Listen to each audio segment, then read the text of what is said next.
What is up, Super Fam and Brovengers alike? I am Sensei Finito, and welcome to Marvel Bros, where we discuss all things Marvel and everything pop culture. And on today's show, we'll be talking about Episode 8 of The Last of Us. Nicolas Cage was talking about joining the MCU, which was hilarious. We'll also discuss the different Kang variants that'll show up throughout the MCU, and if Michael B. Jordan will be actually in James Gunn's DCU. And we also have a couple Star Wars updates today in the news and from Scoops. So we're about to get it popping today, and I'm super excited for everything that we have in store for you beautiful people. All right.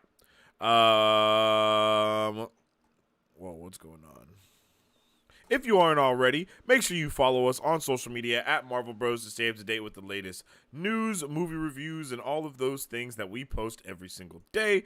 And if you haven't, make sure what else do you got to make sure of? My bad.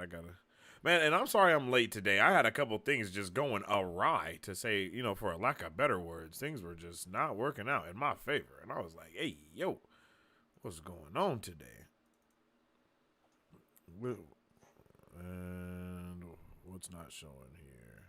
Blue socials. Why? See? I don't know. My stuff is just tripping today for some reason. I don't know what the hell is going on. But something is going on for sure. Oh. That's my bad. Blam. Oh, nope. Still not working. Well, I don't know.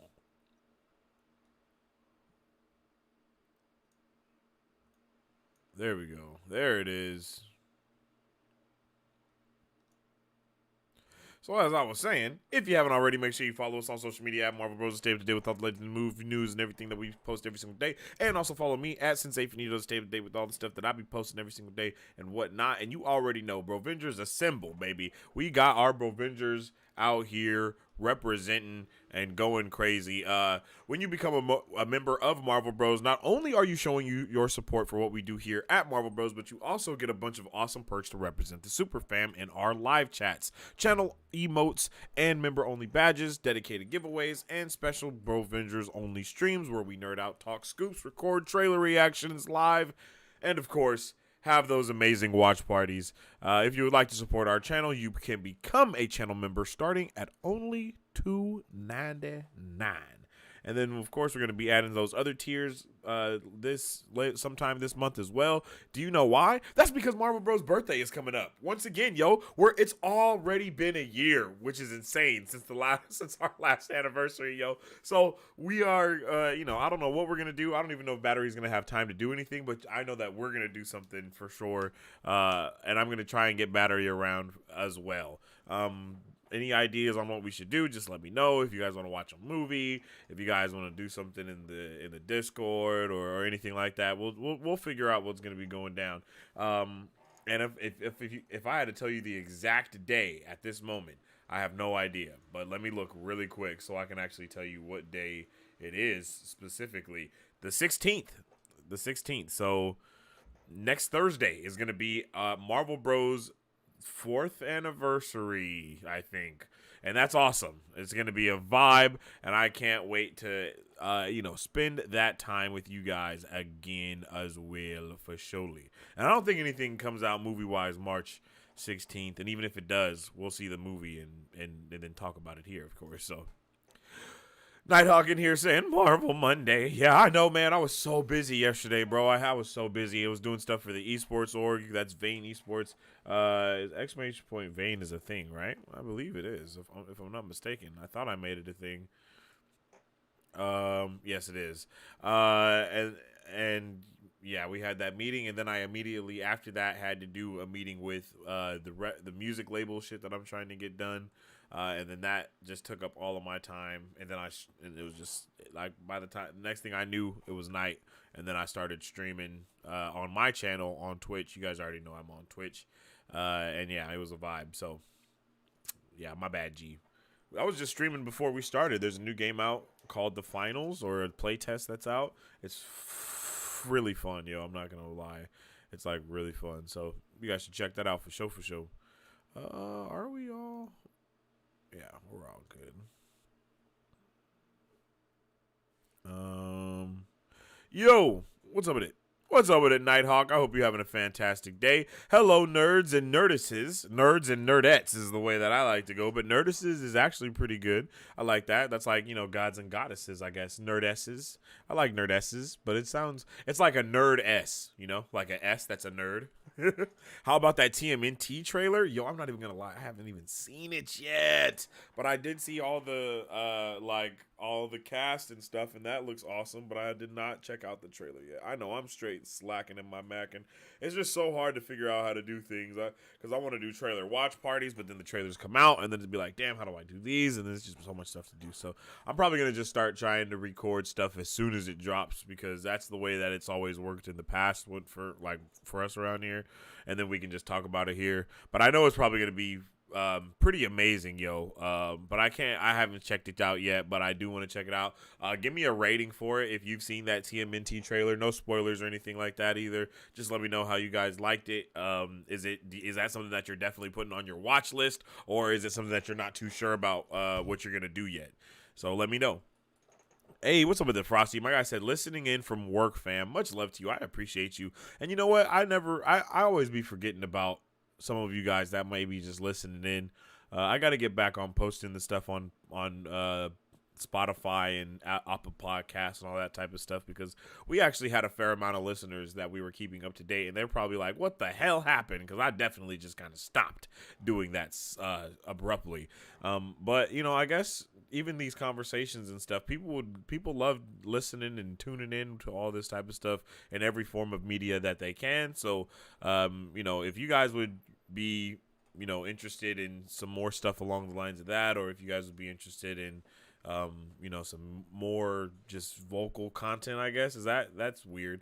But if you guys would podcasts, basically, if you guys would be interested in podcasts and stuff, I can definitely get those back out there, because it wasn't a lot to take them.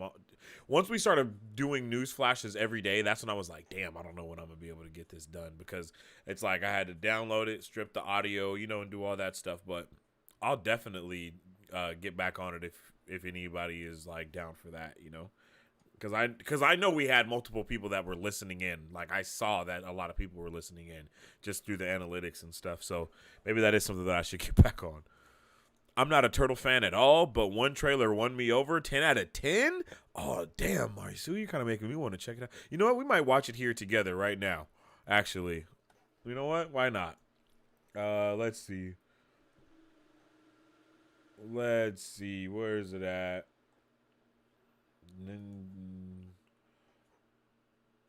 Trailers. I'm gonna need here we go. Oh, it's only 1 minute and 54 seconds, so it's a little teaser. Okay. Your next big idea? Grammarly's tone suggestions can help pitch it with confidence to get your team on board. And then I'll just clip it from the stream and put it out as a trailer, actually. Like, I'll actually put it out as a trailer. All right, let's see. We're about to get it popping. So I'm just gonna record the trailer reaction real quick, and then we'll get back to what we're doing, because I have not seen this trailer yet, and I am actually hyped to see it, because Marisu definitely hyped it up for me.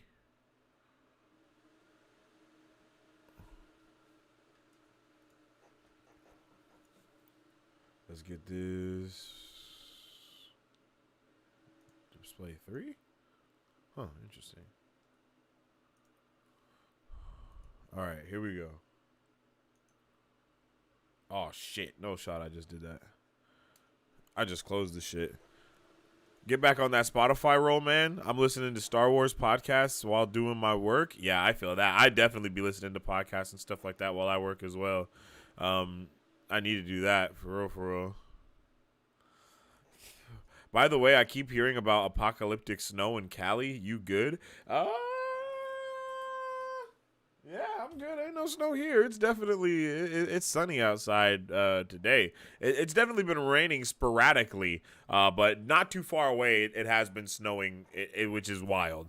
There's just completely wild weather right now in in California. Period, and it's just insane. 1 week we're having like 3rd-degree storms, flooding.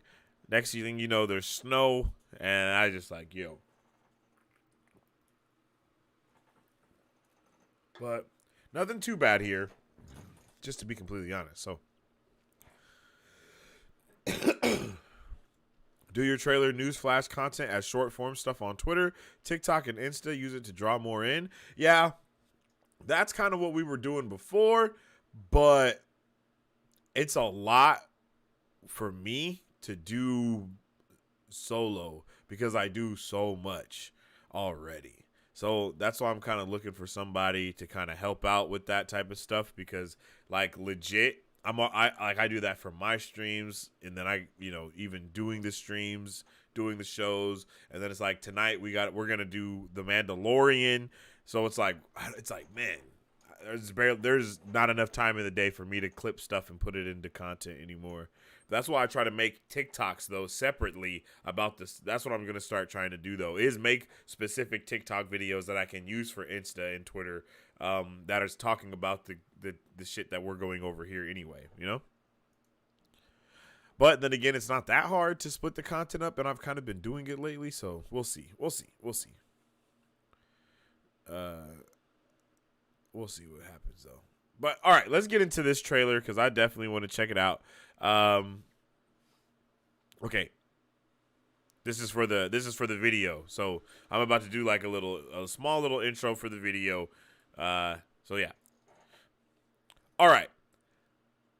We're about to check out the official trailer for the Teenage Mutant Ninja Turtles Mutant Mayhem. This is the official teaser, and if I'm not mistaken, this is by Seth Rogen. Maybe?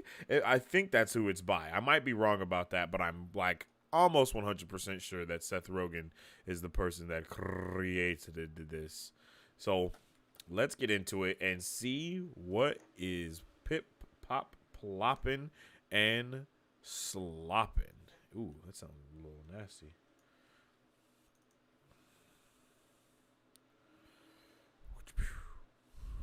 Yes, sir. All right. Let's get it. Can I kick it? Oh. Can I kick it? Ooh. Hold up. Yo, is this like Into the Spider-Verse style? From Permanent Teenager, Seth Rogen? Nice.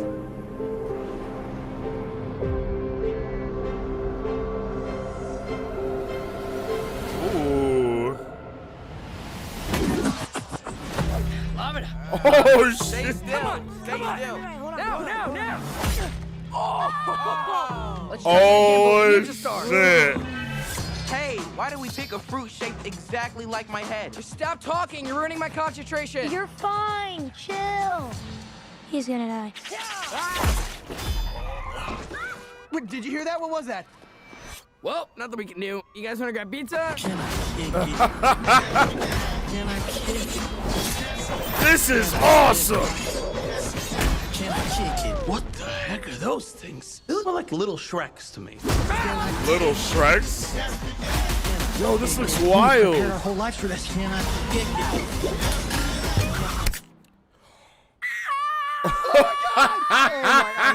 Leo, what happened? Is Donnie bleeding? It was an accident. Mikey, watch out!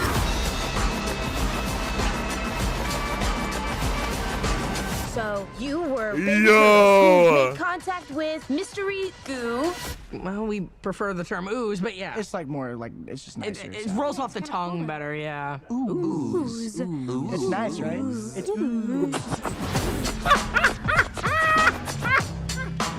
Ew. Okay, I love that. That was awesome. What? Hell yeah, I am so ready for that. I can't even like pretend to not be ecstatic about what I just saw. That looks so good, and I think it's about time that we get a solid reboot as well. I'm not gonna lie to you, just because like I think that Teenage Mutant Ninja Turtles is probably one of the best things that kids could have. Like, just to be completely honest, right? Like, from start to finish, everything about Teenage Mutant Ninja Turtles screams amazing. Like, it just screams amazing, right? And I definitely believe that it should be more in the cartoon style. And at first, I thought this was more of a Into the Spider-Verse type of style, but you can clearly see that they're going for an even more comic book-like style than Into the Spider-Verse was already. If you guys remember Kid Cudi's Netflix show, it's called Entangled or something like that. Enchanted, Kid Cudi, Netflix. No, Kid Cudi Netflix show. It looks like almost intergalactic. That's what it's called. It legitimately looks almost exactly like that type of style, but just a little different. Like, see, like this is definitely. Oh wait, hold on.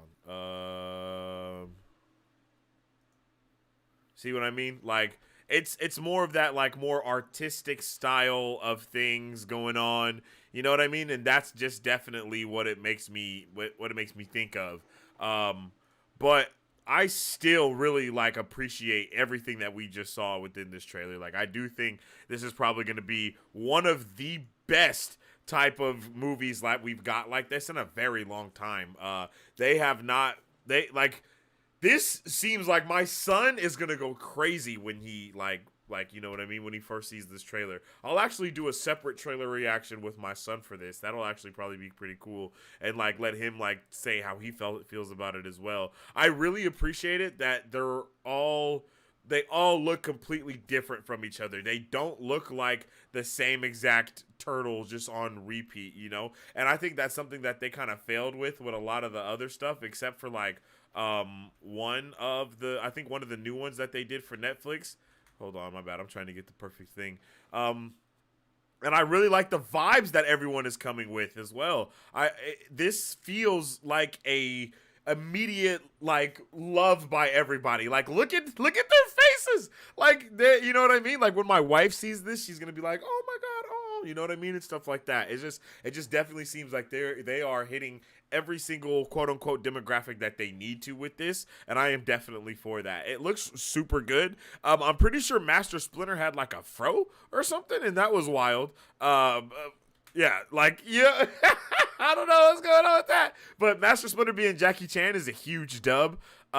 This reminds me of kind of like a new version of like a Kung Fu Panda type of vibe. And that's all, like, Kung Fu Panda definitely gets inspiration from Teenage Mutant Ninja Turtles, right? Like, I think everybody can see that pretty easily. It's like the same thing, but just everyone is animals instead of it just being the turtles. And I really love that. I love this trailer. It's everything that I needed it to be, and a little bit more, and it makes me definitely want to go back and like watch Ninja Turtles from like back when I was a kid.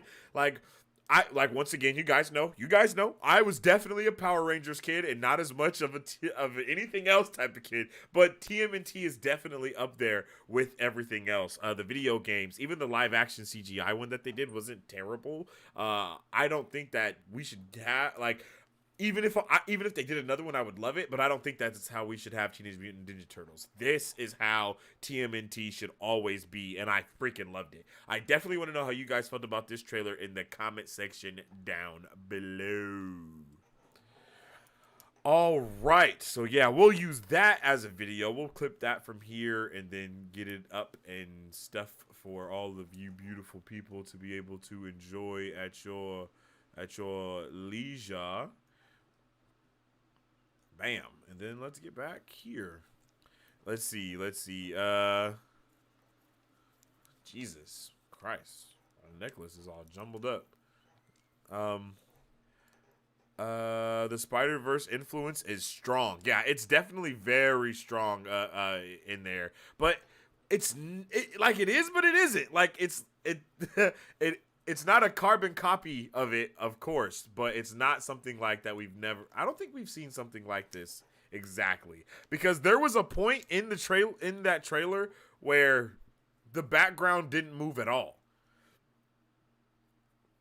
Like the TMNT, the team was like, they were standing there, and the background, it showed like smoke coming from a chimney or something, but the smoke wasn't moving out of the chimneys at all, because they're going with like a completely different type of vibe than what we've seen before, and that's exactly what they should do.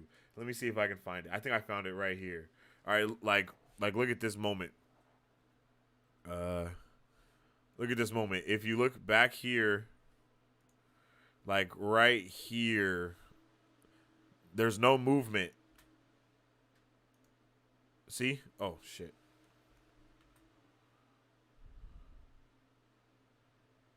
See, like it doesn't move at all. That smoke doesn't move 1 inch.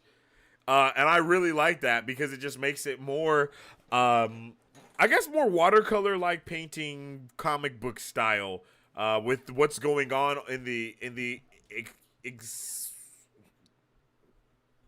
extremities. That's not the right word, but that's what I was trying to say.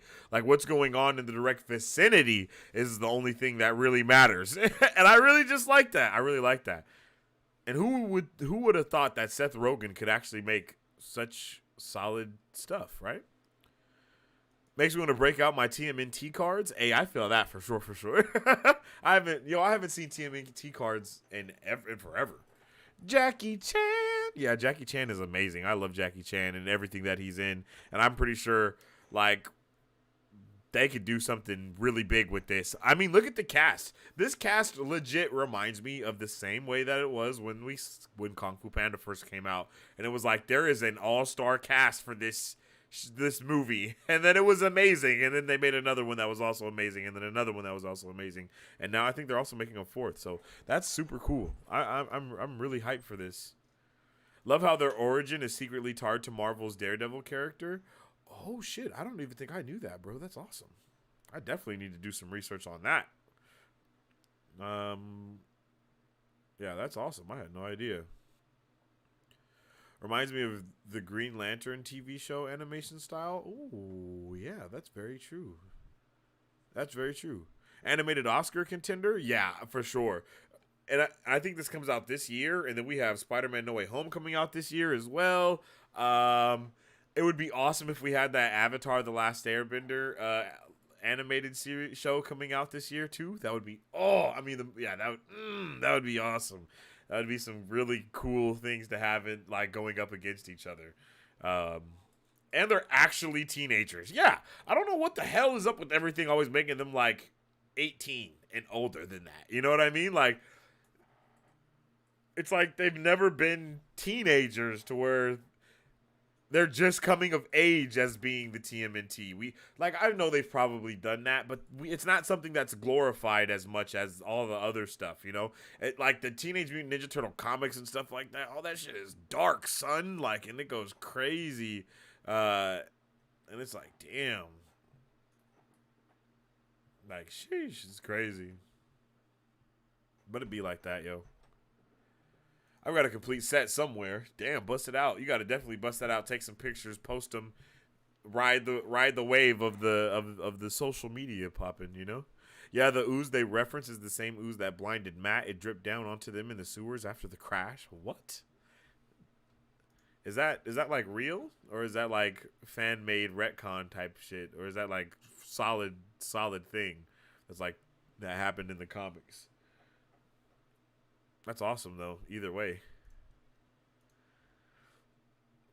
Yo, anything else we got you guys want to discuss about before we get into the pop culture news?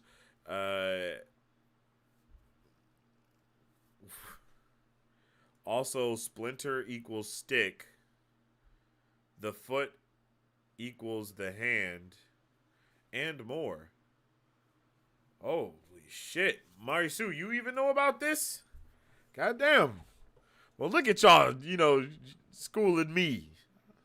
So proud. I believe it was in a crossover. Oh, damn. That's awesome. That's lit. That's pretty legit, yo.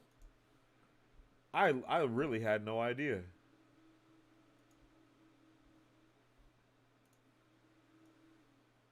Let's get that there. Get that there.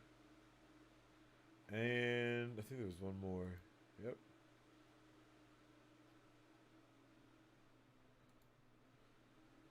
Oh, Mary Sue, I found some news just for you. That I knew that you, I don't know if you would like, but it's specifically about something that you do like. So I was like, maybe Mary Sue likes this. Maybe maybe she won't. But check this out. What the feezy? Did I just close that shit? Damn, son. I am just lacking today.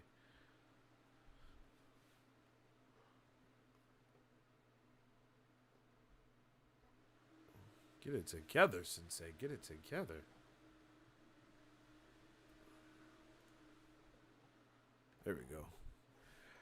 Florence and the Machine are covering No Doubt's Just a Girl for what? Yellow Jackets Season 2. Yo, I don't know if you like Florence and the Machine or No Doubt or that song, but I know you like Yellow Jackets. So I saw the news and I was like, oh yeah, we'll throw that in there just for Mari Sue. You dig? You feel me? But for real, getting into our pop culture news now. Oh wait. It was a comic. It was in a Comics Explained. I binged those. Yeah, I love Comics Explained. I really would love to like deal with him for real of any kind. Like I would love to just sit down and have a freaking nerd out discussion with him. That would be amazing. Comics Explained and Star Wars Explained, and then Eric Voss from New Rockstars. Like having all three of them together in the same room, and I can just like talk to them and pick their brains. Oh, and the Super Carlin brothers. That would be peak. Like, yeah, my bad. I'm just nerding out about some YouTubers that I watch and I really like, so that's my bad. But yes, Comics Explained is amazing, and I need to check that out. Okay, that'll be a dope cover. Yes, there will be a dope cover. I like Florence and the Machine. I've heard a couple songs, and I like No Doubt as well. So I think that'll be a pretty solid cover for that. And I don't know how Yellow Jackets is, but I'll let you know something right now. Now, okay? And I mean right now. This looks terrifying, and it does not give me any type of thing to want to watch this ever. Like this looks scary, okay? Like, whoa, this looks terrifying. I want nothing to do with this. Legitimately zero. What?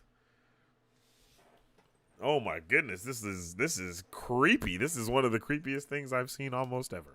No. Do not sign me up for this. Get me out of there. Do not pass go. Do not collect 200. You feel me?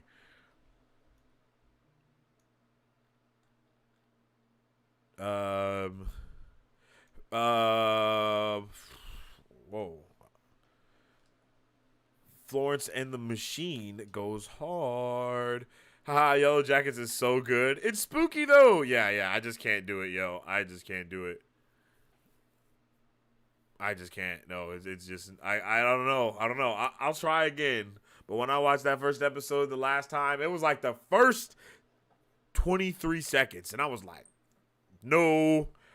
I legit was just out of there immediately. I just looked at it and I was like, oh, so I think someone was like running through the forest or something, and I immediately was like, okay, let's turn this off. Like, no. Like, this needs to go away immediately. Fun fact, Melanie Linsky from Yellow Jackets and Last of Us is a Kiwi. She's a Kiwi? What does that mean? Is this some new hip slang? Or is this some New Zealand slang, bruv? Is that why I don't understand? Is this something that, is a Kiwi something that you guys, I don't know. I've never heard of nothing being called no Kiwi, yo.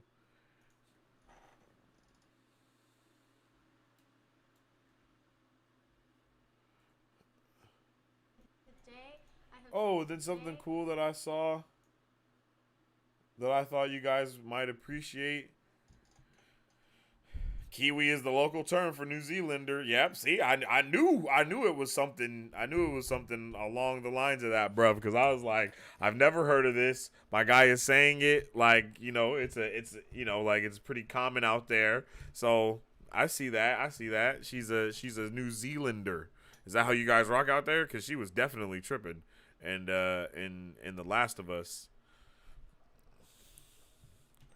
So good to know. Zombies and horror shit, don't put you New Zealanders on them, okay? Because they got it locked down, I guess. But no, something that I saw that I appreciated that I thought some of you guys might appreciate as well is this, Halle Bailey shares the first look at her own Ariel doll based on The Little Mermaid, yo. Really exciting to reveal to you all. I am gonna cry. This is the new Little Mermaid doll. I am literally choking up because this means so much to me, and to have one that looks like me, that's my favorite Disney character, is very surreal. And look, she even has my mole. See? And the hair and the tail. So that even has my mole. It's crazy. Okay, I'm just stunned, so I don't quite know what to do with it, but I'm gonna steal this and take it home and hide it forever. Today I have something. Yo, that's really dope. exciting. Shout out to Halle Bailey.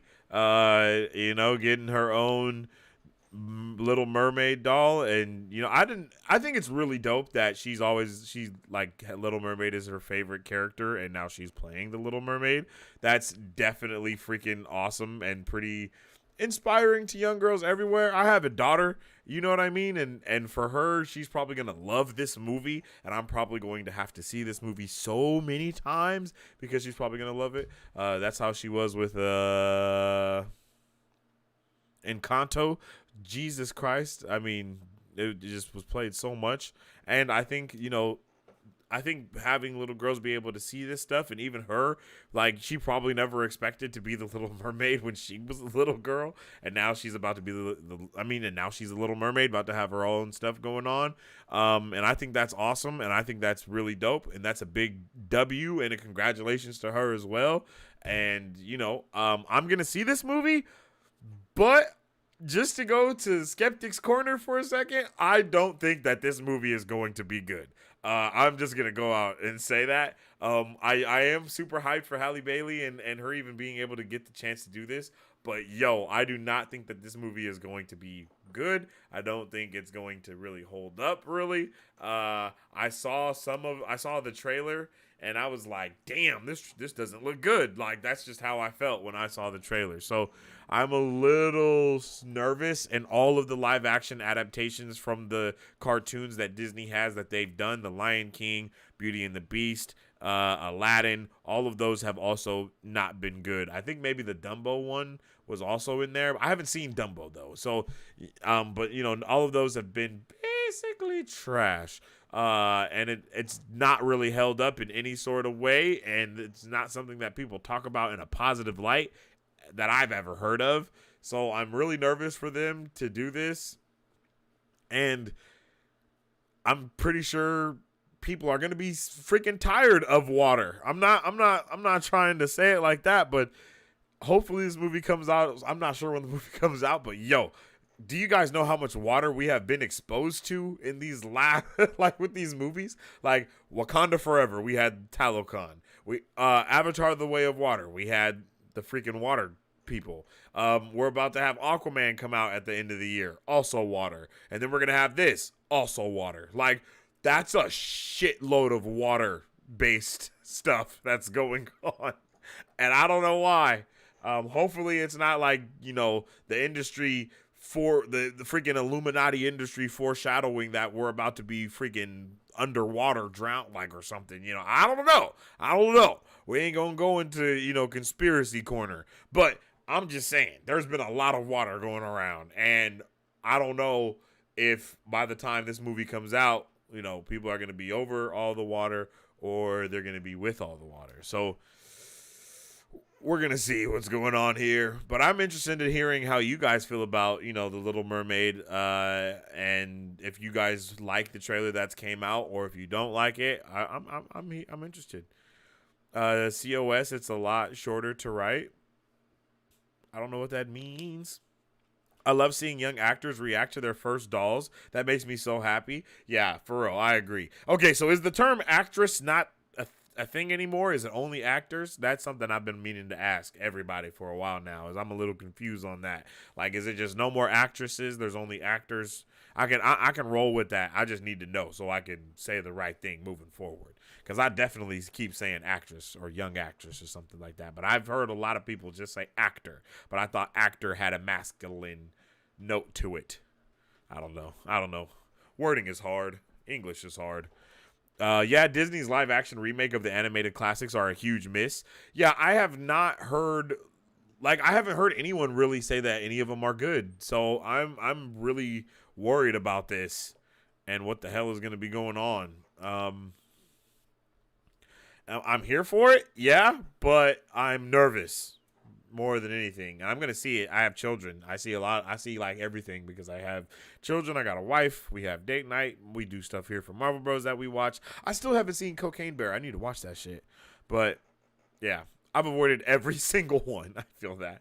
Yeah, actors is gender neutral now. Okay, good to know. I'll just say actor from here on out. If I may misspeak a couple times, but as long I know that now, so in my brain I'll be like, yo, no, I mean actor. Excuse me.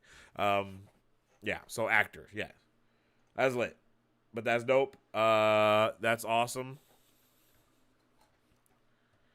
I don't know about other people, but I've been phasing actress out of my vocabulary. I don't say doctress for a female doctor either. I've never heard of doctress ever. So that would be something ridiculous to say. But I've definitely heard people say actress before. So I don't think that's something as ridiculous to say. Actor and actress is like Mr. and Mrs. to me. But in my head, you know, like, or Mr. and Miss, or ma'am and sir.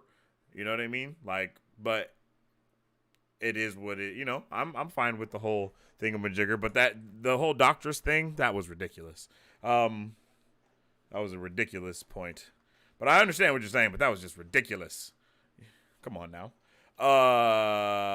Yo, something else that's dope. I don't even know if I knew that this was happening, but yo, Leslie Ann Brand has just gonna be one for, what's it called? I thought there was just gonna be a one for the other two that I can't. Dale? Is his name Dale? Dale and someone else in Dale, something like that. But this is dope to see. I have not kept up with The Walking Dead, so I don't even know what's happening within The Walking Dead. But hopefully, you know, it's something dope. And I definitely thought bro was dead. I definitely thought bro was dead. You know what I mean? Like, I thought this man was dead of Rooskies by now. But he's still out here in the streets, and so is she. She's probably one of my favorite actresses ever that has come out, like, in my time, I guess. Because she wasn't around like that. She's also one of my favorite actors in this show, other than Daryl. Is that what his name is? I can't think of Brett's name with the motorcycle. I can't think of his name. But him. I think it's Daryl. Yeah, Carol and Daryl. I think that's what it is. There's a show with Carol and Daryl, if I'm not mistaken. And then they're getting a show too. And that's awesome. I remember when I first saw her be in Black Panther, and I was like, oh, shit, that's lit, bro. Let's go. That's freaking awesome. I'm freaking pumped.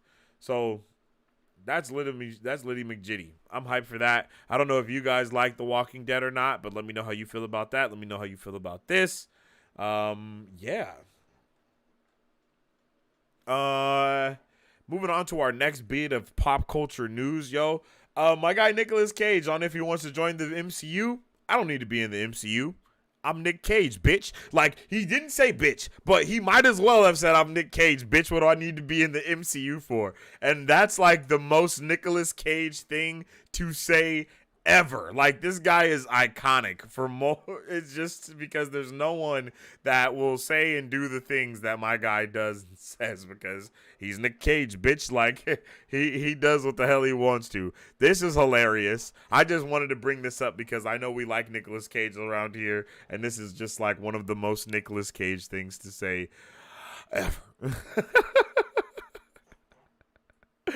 Oh shit. Freaking hilarious, yo.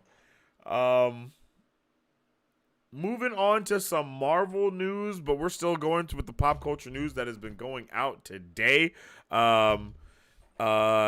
Which I'm pretty hyped about, and this is actually some pretty big news. Jon Bernthal is going to be returning as the Punisher for Daredevil Born Again. Charlie Cox and Vincent D'Onofrio are already on board to reprise their characters from the Netflix version of the show. So we do have Punisher coming back. He is going to officially be in the MCU. We've talked about this thoroughly already, but we actually have it confirmed now coming from The Hollywood Reporter. Jon Bernthal is returning to his most punishing role. God damn it. The actor will reprise, like, come on, that joke, man. That joke right there was just terrible. Like, what the hell? His most punishing role? Come on, G. The actor will reprise Frank Castle, a.k.a. Anti-Hero, the Punisher, in Marvel Studios' Daredevil Born Again for Disney+. Sources tell The Hollywood Reporter. Bernthal joins Charlie Cox and Vincent D'Onofrio in the series, which begins shooting in New York this month. In a departure from other Marvel series, which come in at 6 or 9 episodes per season, Born Again is planned as a whopping 18-episode epic. Writers and executive producers Matt Corman and Chris Ord are behind the show, which is expected to bow in the spring of 2024. Marvel could not be reached for a comment, but Born Again takes its title from a landmark Daredevil story published in 1986, written by Frank Miller and drawn by David Mazzucchelli. The show is deviating from that plot, although by how much is unclear. The Punisher, for example, made no appearance in the comic story. Daredevil vs. Wilson Fisk, a.k.a. the Kingpin, remains the focal point. Bernthal first played the grieving father-turned-vigilante on Netflix's version of Daredevil, debuting the character during 2016's second season. He went on to headline his own series for Netflix, playing the titular character for 2 seasons of The Punisher, which spanned 2017 to 2019. Born Again follows Netflix Daredevil series that ran for 3 seasons from 2013 to 2018. That was known as the Netflix era of Marvel Television and was back when the series side was not integrated with Marvel's movie side. Marvel TV, then run by Jeff Loeb, produced a number of series for Netflix, including Jessica Jones, Luke Cage, and Iron Fist, on top of Daredevil and Punisher, which were canceled by Marvel ahead of the late 2019 launch, competing with the streaming service Disney+. All right. So this is amazing. This is a huge dub. This is something that once again, we've talked about this tremendously here on the channel, and I am super here for that. And I am so hyped for this, but we have more news that actually isn't amazing W news that also pertains to Daredevil Born Again. I would love to hear how you guys feel about this. I love Daredevil. I loved Daredevil and She-Hulk. I'm not going to lie. I think Daredevil is going to be handled pretty good on Marvel and Disney+. Will it be as gory? No, but it will be much more superhero comic booky, which I am actually okay with. I want the blood and the gore and whatnot, but I don't need I don't need it to be for it to be good. I just needed it to be more realistic. So if someone gets the shit beat out of them, they need to look like they got the shit beat out of them. It doesn't need to be all comic booky style where everyone's just on the ground like, like Hawkeye, for instance, with the Tracksuit Mafia, and how every person got their ass whooped was just like kind of on the ground like, for like 30 minutes while they just kept fighting. I don't like stuff like that. Like, if you're not fighting anymore, you need to have your ass beat to the dirt, blooded up. You know what I'm saying? Like, get your ass whooped, knocked out, son. But this is awesome. Shout out to my guy. John Bernthal. John Bernthal is the GOAT. He does a damn good job as Punisher. I legitimately can't picture anyone else being the Punisher, just like I can't picture anyone else being Daredevil or the Kingpin, though, or Jessica Jones, Luke Cage. Legitimately, all of those characters, I cannot picture anyone else being them. They are that good at what they do that all of those actors deserve to stay who they are in those universes because they are just that damn good. Let's see. Wait, was that it? No. Did I not? Hold up. Wait. Hold on. There's more Daredevil news. Here it is. Oh, it was on the same. Oh, the Daredevil news was on the same THR thing. I didn't know that. Okay, was it just down further?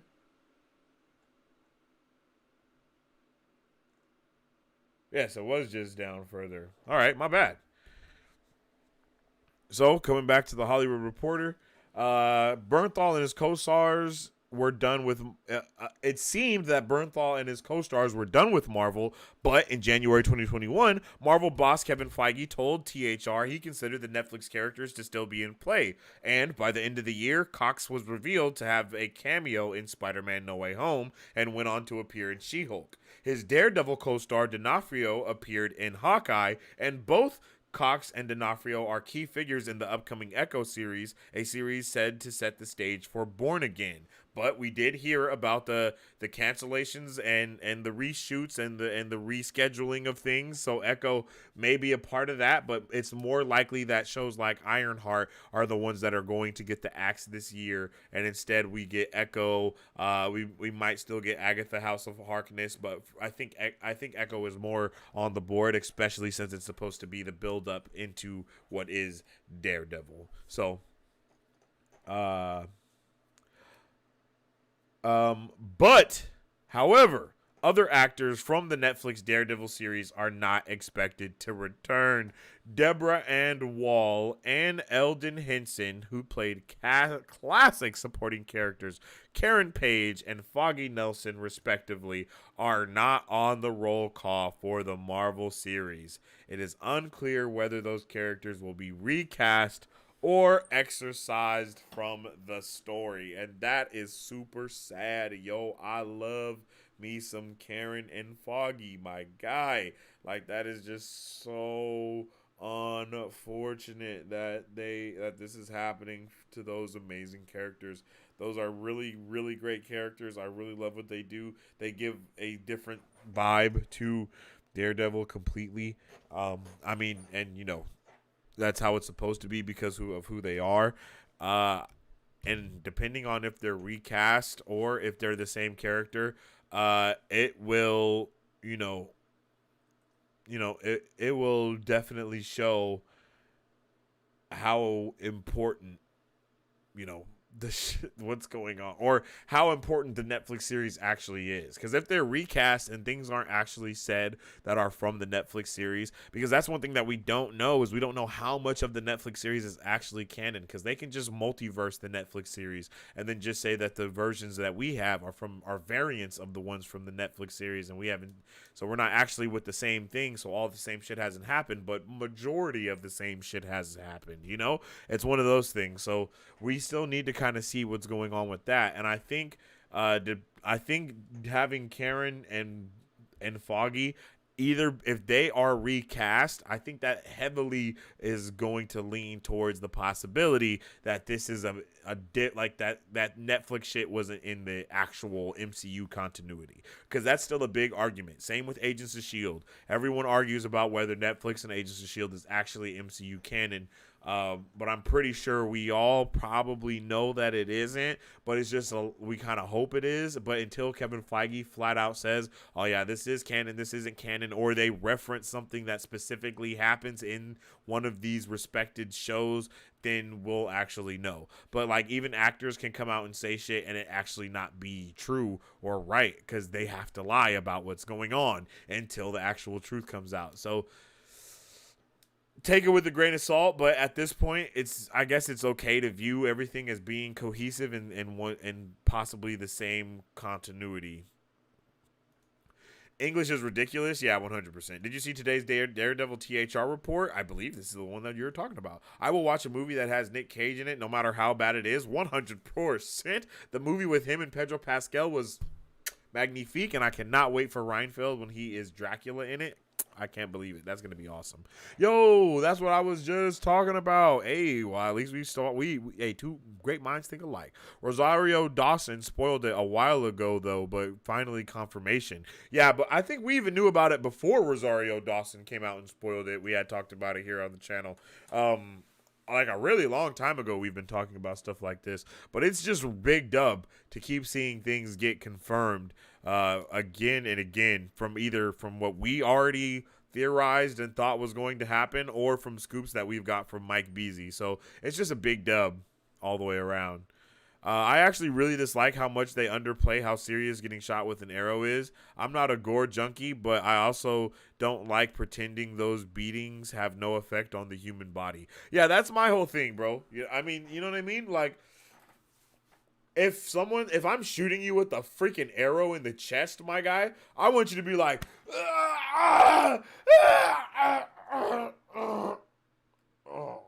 you know what I mean? Like, son, you need to really be like getting shot with a freaking arrow in the chest. Like, bro, I'm telling you right now, someone shoot me in the leg with an arrow, I'm screaming. 100%. There's no way I'm not. Like, I'm going to be yelling and screaming. I might pass out. Shit.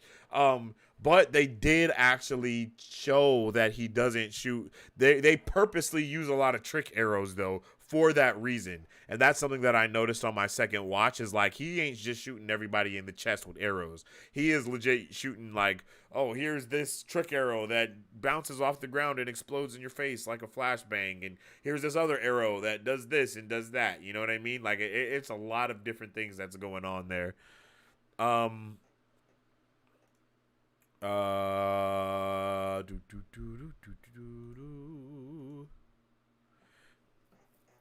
I think this story just doesn't have a focus on them, and they may come back in later seasons.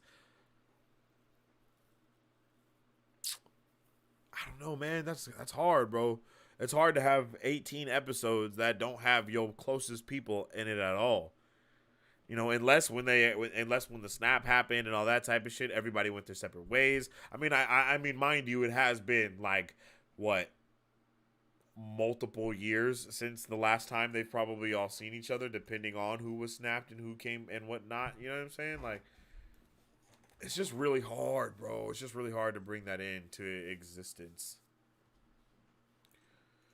I don't know if you guys know, but episode 8 of The Last of Us received 8.1 million viewers, which was a new series high for that show. And I'm pretty sure the show has broke the record that House of the Dragon set for HBO Max as well. I might be wrong about that. I can't think about it directly off the top of my head. I actually should have researched that beforehand. But I'm pretty sure that it's broken the record for it, which is pretty awesome, especially just like for multiple reasons, but mainly because, you know, The Last of Us is freaking dope.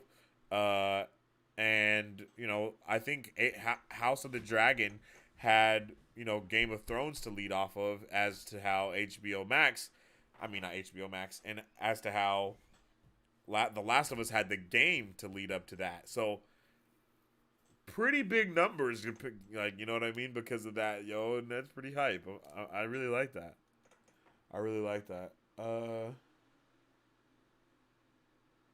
Let's see. Something else that I wanted to show you guys. Oh.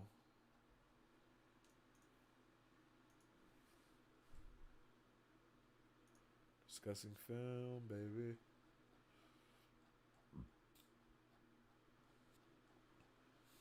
There's something I saw and I just couldn't believe it was real.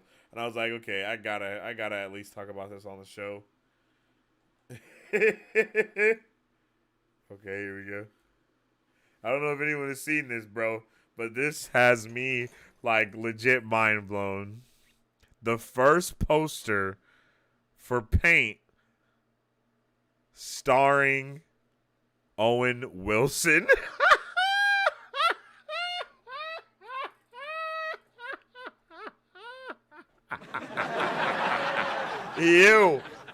When I tell you your boy was not prepared, I mean I was not prepared when I saw this get posted. I was like, bruh, is my guy Bob free?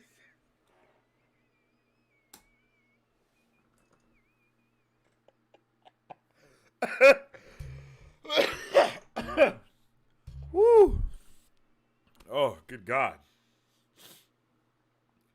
Hilarious. This is hilarious. This is one of the funniest things I've ever seen. I don't even know if this is real. That's how funny this is to me. But him in the background looking up in the air, this has to be one of the funniest things I've ever seen in my life. I just can't believe it, yo. Like, what's going on here, my G? Yo, so we got, what is his name? Bob Ross? Is that what the painter guy's name is, yo? Yeah, so this is insane. This is insane. Owen Wilson is no doubt going to kill this, though. It's just really funny, and it's just something that I completely was not prepared for. This should be in the Mr. Rogers Cinematic. Hello there. Yo, it should definitely be in there, yo. I'm not gonna lie, that's fucking funny. The Last of Us finale. Well, shut up. The Last of Us finale will be competing with the Oscars. Which you gonna watch, Sensei? Come on. You think I give a damn about the Oscars? Mari Sue, now you know I don't give a about the Oscars, man. Is that where Will Smith slapped Chris Rock last year? Was that at the Oscars? I think it was. I might watch. But I ain't watching that over the Last of Us, G. What? I wouldn't be surprised if I am surprised that The Last of Us didn't change the day to Friday again like they did for the Super Bowl. But it's probably because this is the season finale. I mean, and it's the finale, bro. Like, that's pretty intense that it's going to be competing with the Oscars out of everything. But who watches the Oscars anyway? Like, who watches the fucking Oscars? Like, who really got to see Chris Rock get smacked alive last year? Not a lot of people. The majority of everybody saw it on the internet afterwards. The slap scene across the world. Bro was shook it, yo. He was shook it. Yeah, that was insane. I don't think the Oscars are ever gonna be that big like that to have shit matter again. Oh, that sounds really bad, but just for real. On to some Star Wars news, yo, which is pretty wild. This is some pretty wild Star Wars news. Star Wars shakeup. Oh my goodness, what just happened? Star Wars shakeup. Kevin Feige and Patty Jenkins movies have been shelved, and Taika Waititi is looking to star in his own damn film. I am starting to despise Taika Waititi, man. Like, Taika Waititi, my guy, is like the new M. Night Shyamalan for me. Like, that's how it's starting to become, to where it's like, yo, G, we were with you at the beginning, but every decision that you made after the first 10 minutes, we just don't agree with any of those. So let's see what's popping. This is coming at us from Variety. When Jon Favreau stepped onto the red carpet for the season 3 premiere of The Mandalorian on February 28th, the Disney Plus show's creator and executive producer was feeling nostalgic. It's been a while since we've all been together here like this, Favreau told Variety, evoking the 2019 premiere for the launch of the show and of Disney Plus. It was before the first episode aired. At that time, The Mandalorian was a scrappy land speeder in the vast Star Wars galaxy, nipping at the heels of The Rise of Skywalker. The culminating feature film from J.J. Abrams was expected just a month later to obliterate the box office like the cinematic Death Star did. Instead, The Mandalorian became a global sensation thanks to the incandescent cuteness of Baby Yoda, blasting Disney Plus into light speed with 26.5 million subscribers in his first 6 weeks, yo. all thanks to The Mandalorian. That's amazing. The Rise of the Skywalker, on the other hand, imploded in spectacular fashion. The film earned just half of the grosses of 2015's The Force Awakens, and the widespread scorn of fans in Star Wars movie development has been stuck in the bogs of Dagobah ever since. Whereas Disney Plus boasts a robust fleet of live-action Star Wars series, 3 streamed in 2022 alone. Not a single Star Wars movie has received a green light, let alone gone into production. The earliest film is scheduled to debut in theaters is December 25th, 6 years after the rise of Skywalker. Damn, that's crazy. It's not for want of trying. In December 2020, Lucasfilm chief Kathleen Kennedy announced that Wonder Woman Helmer Patty Jenkins would direct the next Star Wars movie, the one-off adventure Rogue Squadron. But in September 2022, Disney pulled the title from its scheduled December 2023 release, and sources with knowledge of the production say it is no longer in active development at the studio. A rep for Lucasfilm did not respond to a request for comment. But in December, Jenkins said in a statement that she was still developing Rogue Squadron, but I don't know if it will happen or not. Meanwhile, Variety has learned that a possible Star Wars feature produced by Marvel Studios chief Kevin Feige is also no longer in active development at Lucasfilms. When news of Feige's involvement of a Star Wars film broke in 2019 of September, it churned up fan speculation, since widely debunked, that he was in line to replace Kennedy as the leader of Lucasfilm. The movie remained alive as recently as May 2022 when screenwriter Michael Waldron, Doctor Strange in the Multiverse of Madness, told Variety that he'd started working on a Star Wars screenplay for Feige. I'm enjoying having the freedom on that to do something that's not necessarily a sequel or anything, Waldron said. 5 months later, Feige hired Waldron to write the script for 2026's Secret Wars, the endgame style combination of Marvel Studios' multiverse saga.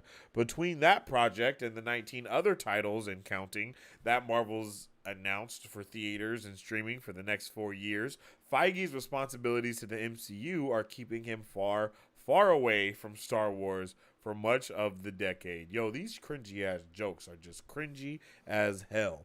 As for Rian Johnson, the in-demand filmmaker has made no secret that he still wants to make Star Wars movies. He first announced in 2017 before the release of his film The Last Jedi, which I think is pretty solid. And Kennedy has been clear that Lucasfilm still wants him too. But Johnson's immediate priorities, continuing the Benoit Blanc movies with Daniel Craig for Netflix in season 2 of hit series Poker Face with Natasha Lyonne, will keep him occupied for the foreseeable future. So what Star Wars movie could slot into the open December 2025 release date? Sources say Thor: Love and Thunder filmmaker Taika Waititi continues to work on his possible Star Wars feature, and he would most likely have a part in it as well, similar in prominence to his standout as an imaginary Adolf Hitler in his series-winning 2019 feature Jojo Rabbit. I think we watched that trailer, and I couldn't believe it. And although Lucasfilm has yet to officially confirm it, sources say the studio is committed to a Star Wars movie from director Sharmeen Obaid-Chinoy, a 2-time Oscar-winning documentarian for Saving Face and A Girl in a River, The Price of Forgiveness, who made her live-action narrative debut with 2 episodes of 2022's Ms. Marvel for Disney+. Ooh, that's cool. Damon Lindelof, Watchmen, and Justin Britt Gibson counterpart were attached in October to write the script for that movie. Whether one of those films or some as yet unannounced project lands at the front of the line has been a fiercely guarded secret at Lucasfilm, but sources say the studio will begin to unveil its plans for the future of Star Wars cinema at the Star Wars Celebration Convention in London the weekend of April 7th. That announcement, however, will compete with expected updates for at least 4 Disney Plus series, including the final season of the critically acclaimed Andor, new shows from Leslie Headland, which is the Acolyte, and John Watts, which is the Skeleton Crew, and the first major push for Ahsoka, which is a spin-off series from The Mandalorian and the animated series The Clone Wars, as well as not Rogue One, but Rebels. And I'm kind of peeved that they didn't put that there. Starring Rosario Dawson, that aims to debut in the summer. All right, that's pretty freaking crazy, bro. Like I don't even know what to think about this. I'm not really with this. I am with it, but I'm not with it. I don't know how I feel about Star Wars doing these one-off type of adventures. Do I think it could be hella beneficial? Yes, but even when they announced like Andor and Skeleton Crew, mainly Skeleton Crew, I was kind of hyped for Andor because that's still in universe. It's not really a one-off like that because it correlates to what's going on. But as far as like just regular one-off adventures to where you have like almost like an Indiana Jones style thing that's going on within the Star Wars universe but has nothing to do with Jedis or anything like that, or like an Uncharted type of thing that's going on that has nothing to do with Jedi or Mandalorian but has everything to do with everything else. Like all that type of stuff just seems a little interesting to me, you know? Like I don't think that's the best decision for Star Wars or the best direction for Star Wars to go into. I think we just need to go forward when it comes to the Star Wars universe. I've kind of already talked to you guys a little bit about what we expect to happen within the Star Wars universe.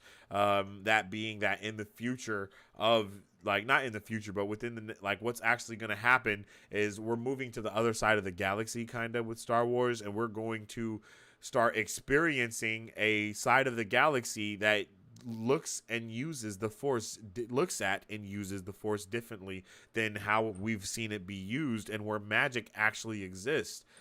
This side of the galaxy is where the witches of Dathomir are actually originally from. So there's a lot of stuff that's actually going to be going on within within that side of the universe, and we know that there's been a lot of build up to that already with what we've seen going on in the Star Wars universe.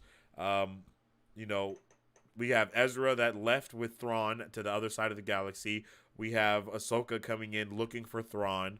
Then in the first episode of The Mandalorian that we had last week, it showed the Purgle whales, I believe is what they're called, the Purgles, which are the hyperspace whales that travel and shit like that, which is leading back to Ezra. So I'm in Ahsoka. I'm pretty sure we're going to be traveling to that other side of the galaxy and getting like our first looks on what the hell is actually going on over there and what type of galaxy it looks like. And then I think that will build up into what we see in the future of Star Wars, period. At least that's what I'm hoping. Stuff like the Acolyte is also awesome. All these things are really dope, but I don't really want to see a lot of these one-offs. I want a universe, bro. Like, out of everything that should have a universe, it's Star Wars. Like, Star Wars should definitely have some type of cinematic universe that is continuously going on, and they just need to give it over to Jon Favreau and Dave Filoni and let them work together and make shit happen.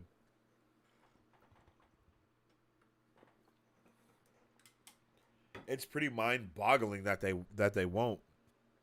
Hopefully we don't have to wait to see what happens with James Gunn for them to do that. I hope they like take that note and be like, "Hey, let's put these guys in charge," you know? But we'll see. Taika definitely needs more oversight. Yeah, he needs a lot more oversight. If he needs any, I don't know. Nah, fam. To see his true genius, you need to watch his Kiwi films. Check out What We Do in the Shadows, the movie, to see how well he does in something he shot and starred in. I mean, I'll watch it, but everything, like, Taika Waititi seems like he only makes some bangers sometimes. You know what I mean, Frosty? Like, it's like 1 out of every 10 movies. It's M. Night Shyamalan, yo. That's just how I feel, M. Night Shyamalan. Also, after Wonder Woman 84, I expected that Patty Jenkins news. Yeah, Wonder Woman 84 was trash. But I don't know if that was due to Patty Jenkins or if that was due to the actual studio. You know what I mean? But I don't like any of the Wonder Woman movies. I think they're all trash. Star Wars needs to go back in the timeline for new movies. No. I am so against going back into history and watching things that's already played out. Like, I'm super against it.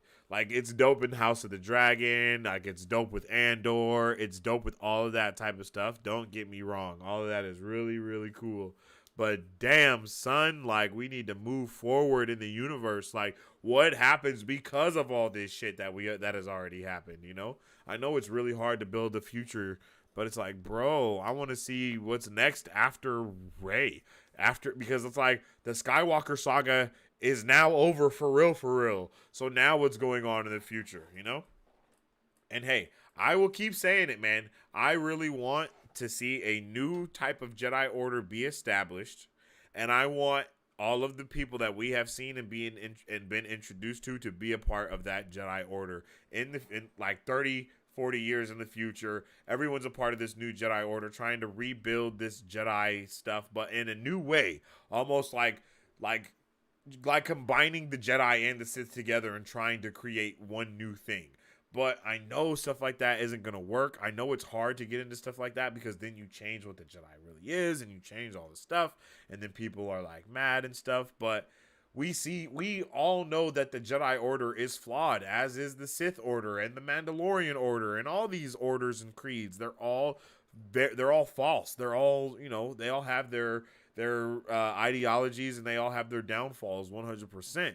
But it's just we need to see something new be created. And what I would really go for is seeing Ahsoka, Ezra, Grogu, Rey, Skywalker, Palpatine, Organa, and maybe little Chewie, bruh, from the Bad Batch with the lightsaber. Maybe see them come together on a new Jedi Council type thing and see them try to create this new way of what's going to happen. Bro, from Jedi Fallen Order, Cal Kestis. I would love to see them come together and make a new Jedi Order. I'm telling you, I'm gonna go find me somebody that can draw and really create something, and I'm gonna come up with a really dope ass Star Wars theory, and it's gonna make a lot. I think it could make sense already. Like Ahsoka, Grogu, Ezra, Cal Kestis, and Rey, Skywalker, Palpatine, Organa. Put them all on the same team, bro. I shit you not. That would be so awesome. I think people would really love it. You know what I mean? Like, have Grogu be that, you know, having Grogu be more of the Mandalorian type of vibe than the actual Jedi. You know what? I just think that would really work, because then you would have a team filled with Jedi that were all left from their order or whatever, you know, not left from the order, but they've all been wronged by the order in some shape or form, in some way. Something has been done to them, or they have ties back to this Jedi Order, but never were actually taught fully everything from the Jedi. Well, except for Ahsoka, I guess. And then you're able to have everyone come together with their different viewpoints and ideas, and then create something new. And I think that would be freaking awesome, bro. I think that would be balls to the wall incredible. The decision of making over at Star Wars HQ just seems so erratic. Yeah, for sure. Kathleen isn't allowed to announce movies anymore. That came straight from Disney. I made you watch that trailer, Sensei. You gave it a hard pass. Yes, I remember that terrible JoJo trailer thing. That was insanely trash. JoJo had a lot of heart and dealt with the World War II indoctrination of Germans, which I didn't expect. Yeah, I probably will never watch it, though. True that. I'm not hopeful for the Acolyte. I'm probably most hopeful for the Acolyte. What? That cast is insane with the Acolyte, bro. Every actor in that is going to be incredible. And I'm pretty sure we have one of the dudes from Squid Games, one of the dude from Everything Everywhere All at Once. We got little homegirl from His Dark Materials. We have hella people in that show. I think that's going to probably be one of the best Star Wars shows that we've ever seen. And I think it's probably going to be a combination of Andor and The Mandalorian mixed together into one thing. And I think The Mandalorian and the Acolyte will be the base of what everything should be from here on. And Ahsoka, of course. They are cherry picking what they want to come through from Legends in the High Republic, and the same with most of their recent trilogy. Yeah, that's very true. And they're also doing a lot of that with the comics and the books and all that, all of the media that they put out. They're taking a lot of shit from everywhere and putting it into this new wave of things and moving forward with it. And I really like that. The main reason I'm hopeful for Acolyte is Daphne Keane. That's her. She's currently batting 1,000 for everything she starred in. Yes, I agree completely. She's a great young actor, and I can't wait to see where she goes in the future. And that's one thing that I will say is interesting is, well, never mind. But yeah, she's definitely a W. I think they're gonna do good with it. Now, give us the other Old Republic narrative. Give us the Mandalorian Jedi Wars that led into the first Jedi Sith War. It all sets up the Star Wars we know. It's a great stopgap till they have a proper timeline worked out. I can agree with that, and that's kind of what I was gonna say as well. Is I am only okay with that way of things going on if they do it under the guise of, you know what I mean? Like, hey, this is happening this way. Like, we're doing this in this manner of things because we're building up the future of Star Wars that's not written yet. So until it is written, here's all this stuff that you guys already know but have never seen. I'm down for something like that, you know, while they build the future of Star Wars. That would be really cool. But only if they're building the future of Star Wars while they're doing it. And it's hard to build the future of stuff while you're doing the back stuff, you know? It's like, What's got me worried about the Acolyte is that Disney and their writers have completely misunderstood the dark side. The last movie showed that. They entirely broke all their dark side rules. Yeah, I mean, I don't think that really doesn't have anything to... I mean, yes, that has a lot to do with Disney and their writers, but it's just because they need to have Dave Favreau and John Filoni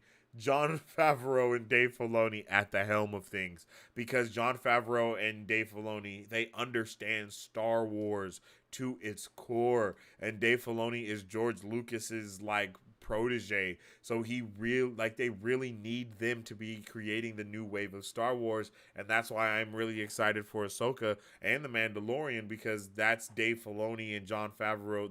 That's their babies, you know. They created those things. They made it into something new. You know, the animated content is the best shit we've ever got. Is the best out of the new shit that we've ever got from Star Wars. I don't think the stuff that they did with the sequel trilogy, I don't think that is coordinated with anything that we've ever seen with the Force or anything like that, anything at all. Doesn't make sense, you know, with Palpatine kind of coming back alive and all that stuff. I mean, it does make a little bit of sense when you know that Darth Plagueis was trying to do the same thing that Palpatine basically did do, but it's still a lot of shit that's kind of just like up for debate and argument and not really good. Like they just need to not do that type of stuff anymore. That like they definitely counted their eggs before any of them were hatched. Like legit. They was counting chickens before any of them was hatched ever. And they just did not understand what the hell they were doing with with anything. There is an entire universe that they could have read the book for to create something new, and instead they just hired a bunch of people and told them to basically make whatever they wanted to make with Star Wars. And that's just not the strat to do. There was definitely no direction for the sequel trilogy from the start. I think the first movie was all right, and then they just proceeded to get worse. They proceeded to get worse and worse for the next two. They lost their way. They lost the understanding. They were chasing the money. They were chasing the woke culture that was really exploding at that time. To be fair, that's really when woke culture was exploding, and they were just trying to make everybody happy because they didn't know what to do. And people do like it, but it's just not for me, man. It's just that sequel is just not for me. we are of the same opinion on John and Dave. They need more time to work on things going forward. 100%. That's fair, Frosty, and I think Kathleen Kennedy is solely responsible for that misunderstanding of Star Wars fundamentals. Yeah, they definitely misunderstand and they misuse the fundamentals of Star Wars pretty heavily, and it's really mind-blowing when there is so much shit that they have to like look at and utilize. Yeah, Mary Sue, Star Wars is here at the moment because of the lack of overall cohesion, and they should have built off The Force Awakens. Instead, they tried to be new and edgy. Yeah, and that was really weird, bro. The Force Awakens was really a good movie, and it was building off into something completely different than what we actually got from the trilogy. And I'm really sad to see that have happened because they had something great with that first trilogy. Like when the movie ends and the kid like gets that broomstick and it's like, oh shit, anybody can use the Force. It's not just for Jedi and for Sith, and you don't just have to, you don't own, like they were moving into the notion that you don't have to be a Skywalker to be great. You know what I mean? Like that's really where it was all moving to, is like the Force, all of that stuff. It really has nothing to do with the Skywalkers. It has all to do with who you are as a person, the connection that you have to the universe, all that type of shit more. Almost building off of the things that they showed us and taught us in Rebels, right? Like Rebels was super big on expanding, the mythos of everything that was going on. Was some of it wacky as hell? Yes. But it all worked really well for Star Wars. And, The Force Awakens fit into that mythos very well. And then directly after it was just all of the fall, Like, they definitely dropped the ball. They dropped the ball on Finn being Force sensitive in Force Awakens, and the whole plot and the whole untold plot and the point of The Last Jedi to entirely drop The Last Jedi. That was going to be perfect. Yeah, bro, I agree. Finn definitely should have ended up being the one. He should have been the guy. That was really heartbreaking to see that kind of all spin completely out of control so fast. Like, so fast. Like, watching the movie was like, oh my God, you know what? This might actually be amazing. And then it was like, the fuck? Like, bro, like, that needs to be retconned out of existence, those movies. Like, for real. I love Rey. I'm not going to lie. I do love Rey Skywalker. But Finn 100% should have been a Jedi as well. They just mishandled Luke just they did Luke horrendously. Yeah, bro. It's like they looked at everything that happened in Legends and they was like, okay, Luke was definitely an extreme badass in Legends. How do we make him the exact opposite of that in this? Like, yeah, that shit got me ready to go. Mandalorian is the spiritual sequel to Rebels. I realized that seeing the hyperspace whales last week. Yo, come on. But Ahsoka is really going to be that Ahsoka is legitimately going to be a sequel to Rebels entirely. Because we got Sabine in there. We got, I want to call her May, but I don't know if that's right. We got Green Alien Girl up in that thing too. Of course, Ahsoka. We got Chopper. Ezra is going to be in it as well. We're no doubt, we're going to see, what's it called? Thrawn. Like, that is, I can't wait for Ahsoka. Woo, I'm getting all tingly thinking about it, yo. But Mandalorian, this season of Mandalorian is going to be insane. I have no doubt about it. Oh, I've already got a way to retcon those movies out. They already gave us the plot device. Yeah, and I'm pretty sure you're talking about the little walkway into the little walkway thing that Ezra saved Ahsoka from Darth Vader shit going on. Yeah, they definitely need to utilize that. I thought the same exact thing, for real. Use the Ahsoka moment in the world between worlds as the divergence point. Ahsoka doesn't get saved. We get the sequel trilogy. Ahsoka does get saved. We go down the Mando timeline. Oh, I kind of understand what you're saying. I think they just need to use they need to use that shit to go back in time in the Ahsoka show to try and save Ezra, but cause a chain reaction that causes the events of the other sequel to not happen. Like, write it out. So the Mando is already a retcon, we just don't know yet? Yeah, that would be cool.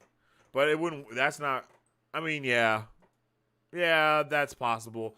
But Mandalorian is like 20 years before the sequel trilogy, right? Or like 10 years before the sequel trilogy or something like that.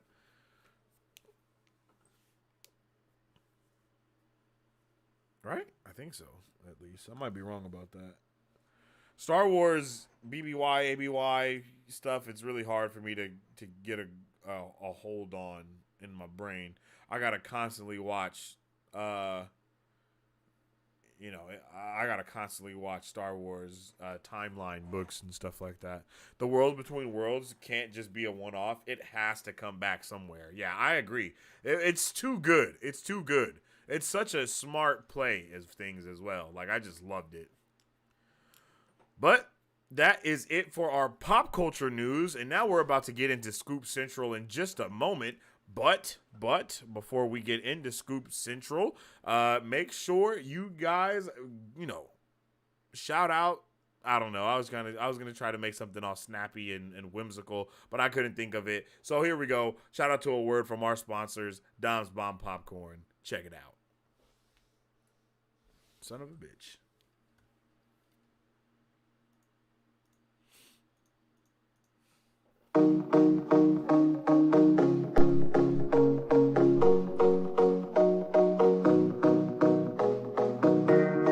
Hi, my name is Dominique Pruitt, and I started Dom's Bomb Gourmet Popcorn LLC in the summer of 2021 to introduce delicious and unique flavored popcorn not found anywhere else in the world. Why, you ask? Because I make it in my home with love, just for you. We offer over 10 flavors and are continuously creating new flavors that can be customized to any color or taste for your next event, party, or fundraiser. So go find yourself to our website and find a bombastic flavored popcorn at donsbombgourmetpopcorn.com, or you can also follow us on Instagram or Facebook at Don's Bomb Gourmet Popcorn.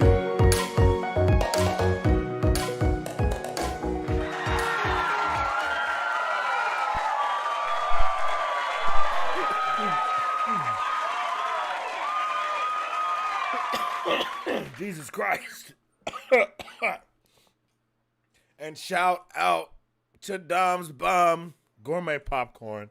This shit is fire. It's amazing. Y'all definitely need to check it out immediately. Mando is in between the original trilogy and the sequel trilogy. Mando happens after the fall of the Empire. The easiest update to change it is that we don't get the First Order. The New Republic isn't destroyed by Starkiller, etc., etc., etc. Yeah, I agree with that. But I don't think that's going to happen. But I agree with that completely. That's a really good point. Well, you got some good points. I hope that shit happens. But man, I just can't see them retconning that. I can see them doing a lot of things, but retconning that sequel trilogy, I just don't see that happening. They got a good amount of money from it, though. Not as much as they wanted, but they got a good amount. All right. Now we are in Scoop Central, ladies and gentlemen. So we're going to be talking about the scoops and stuff that we have heard from Mike Beasley and on the interweb as well. And yo, these scoops are insane, yo. These scoops are insane, yo. I'm not going to lie. It's something that we've already kind of heard. We already know about. But it's just a little bit more info on them, and it's just a little bit more. This is a spoiler alert. If you have not seen Ant-Man Quantumania, I'm going to let you know right now that this first thing is definitely going to be a little bit spoilery, and we are going to be talking about some stuff that happens in Ant-Man Quantumania. We will be having our full Ant-Man Quantumania review spoiler discussion probably this Thursday. Is that tomorrow? Is today Wednesday or is today Tuesday? I don't even know. But on Thursday, that's when we're going to be. No, it's Tuesday. On Thursday is when we're going to be having that spoiler discussion for Ant-Man Quantumania. So I hope to see you guys there, where we're going to talk about it a lot and in full. But first and foremost, let's get into our first scoop of the day. Pow. Oh, shit. What the hell? Okay, let's get off of here. And what's happening?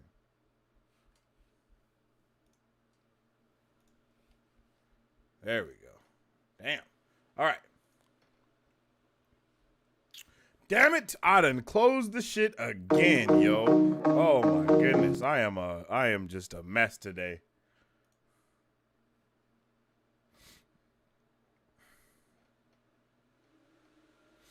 My bad, y'all. Okay. Here we go. Into our first scoop. Mark Spector will most likely face Rama Tut, the variant of Kang, in the second season of Moon Knight. The seeds have been planted on Moon Knight, and they also alluded to him being an avatar.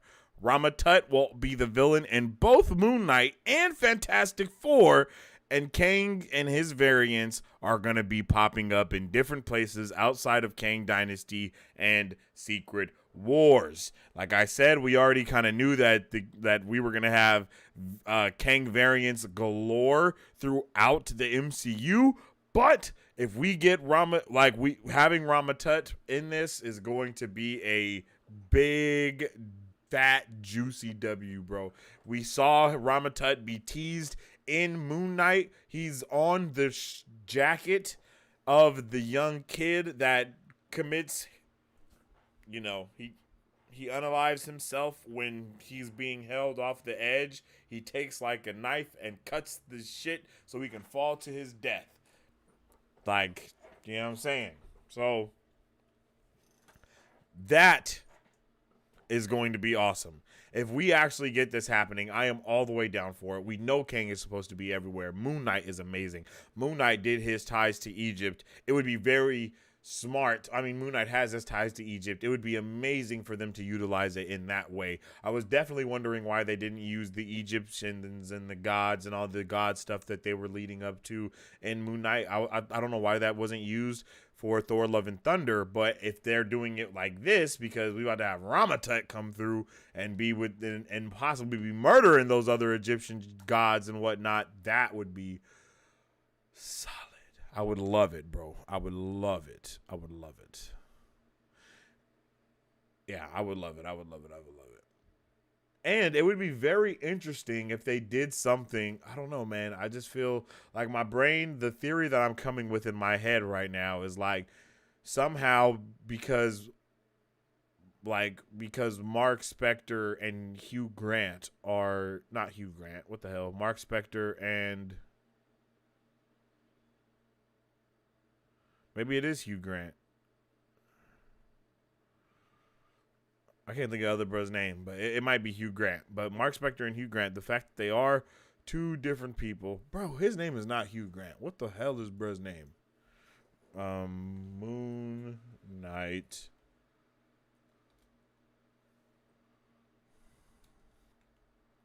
Personalities. Stephen Grant. There we go. And Jake Lockley. It would be really cool that since each of them are their own personality, that they have technically have their own brains and shit like that, that they actually maybe remember something differently. And that's why at the beginning, Stephen Grant's like, yo, this isn't right. This isn't the right amount of pharaohs or whatever on here. And it's because he remembers there being one more pharaoh, but the pharaoh got written out of it for some reason because of what was going on. And maybe it's Rama Tut or something like that. I would really like them to be able to do something dope like that to kind of circle everything back around. I love Moon Knight. Moon Knight, I liked it a lot more the second time around. I liked it the first time, but everything from Marvel that we got in phase 4 was almost a finesse. That's kind of how it felt. Everything was a finesse. But it was not. So, I mean, it was, but it wasn't. So I'm hyped. I can't wait to see this. I'm hyped to see Rama Tut. We saw Rama Tut in the post-credit scene of Quantumania for Ant-Man. So we had already talked about him being the villain for Fantastic Four, like maybe a month or two ago. We talked about that happening, and then seeing him in Quantumania, it was just like, oh shit, that's awesome. And then, you know, hearing this rumor, it makes a lot of sense. We saw the hints of him in Moon Knight, so I'm just hyped for this, and I would really love to see it come to fruition. Let me know how you guys feel about this. And I just can't wait to see how, you know, Moon Knight does.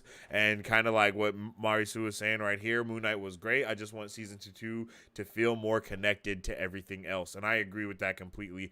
There was definitely a lack of cohesiveness or a lack of cohesion. I don't think we even heard anything that mentioned or anything related to the MCU, like not even like a Hulk joke or like a Captain America joke. I don't think we heard anything like that. Not that I can remember right now.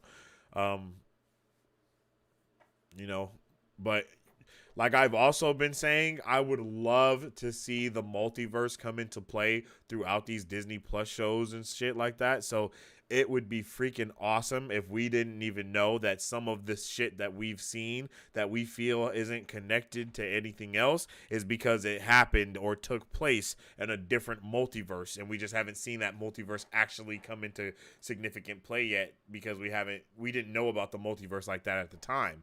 And then so when we get like Battle Worlds and Secret Wars and all that shit in the future, it's like, oh hey, well surprise bitch, this isn't even the same universe. Like that, look, you thought, you've been trying to figure out why they weren't talking about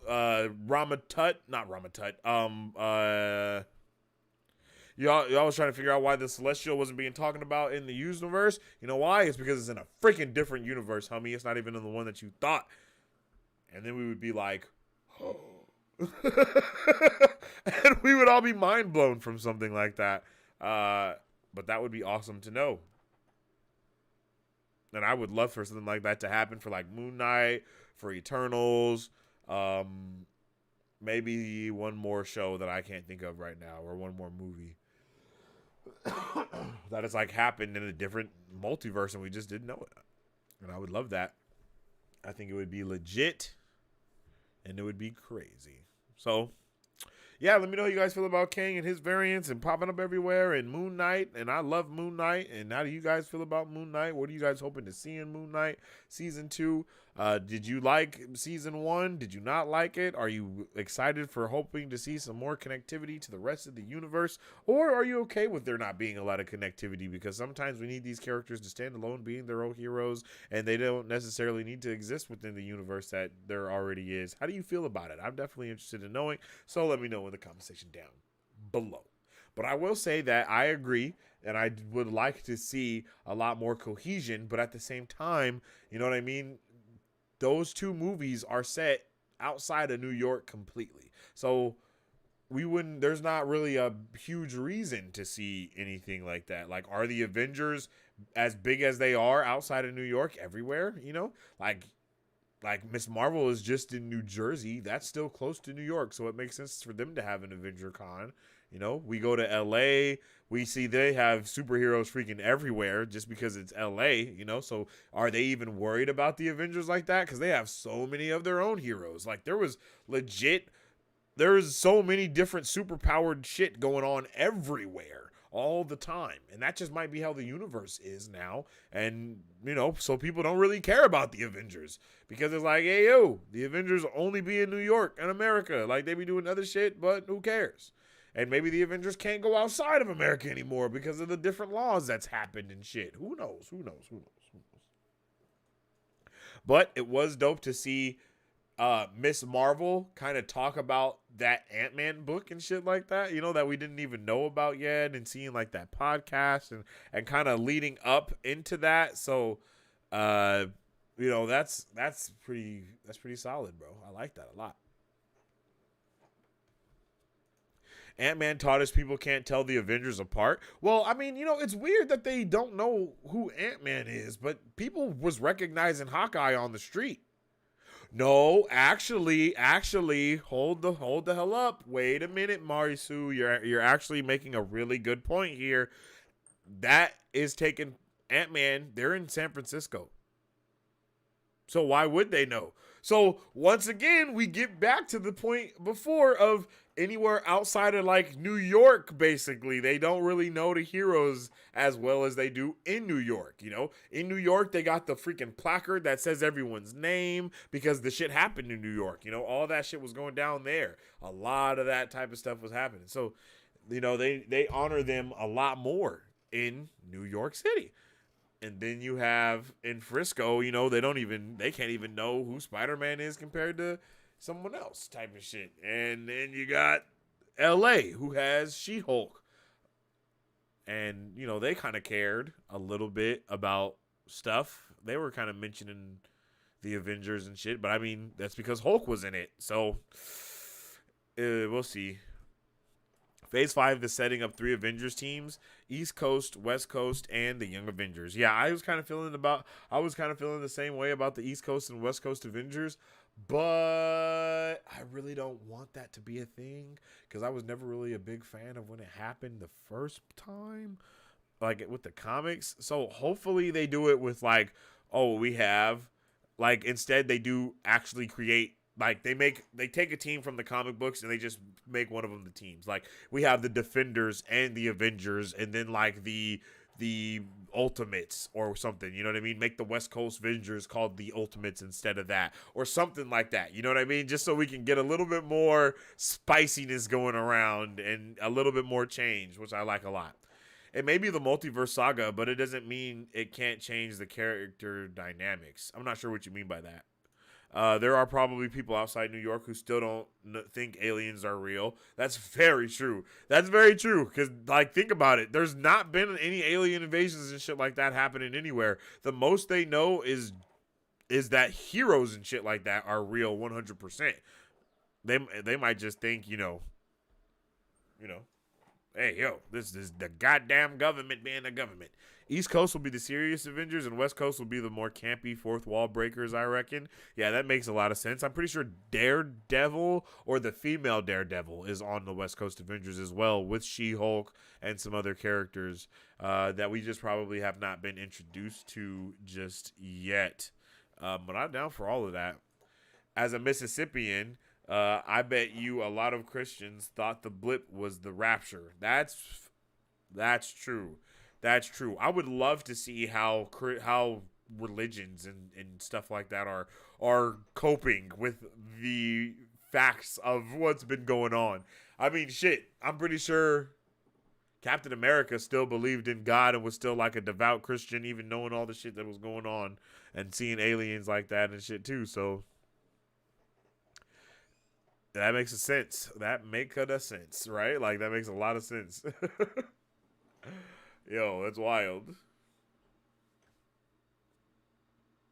All right. So let's move along into the next thing that we have to talk about, and that is Michael B. Jordan and his stay in James Gunn's DCU, excuse me. All right, let's check this out and see what's going on. Interesting turn of events. First, J.J. Abrams, Ta-Nehisi Coates instead of Black Clark Kent.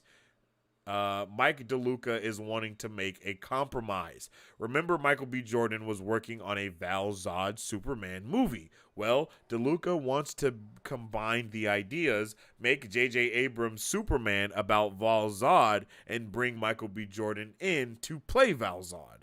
J.J. wanted him anyway, but Michael B. Jordan did not want to be a Black Clark Kent. This way, they can drive up the price and possibly sell it to Amazon. So, what this means is that, you know, we already heard about it. I don't know if you guys remember this, but we were talking about, you know, Michael B. Jordan and him going to be Superman at some point in a movie. And then, so this is basically just kind of catching us up to date with what's going on with that because of all the cancellations across the world. But what do we know? We know that DC is going to kind of split up the way that they put out content into 2 main avenues. And that first avenue is what?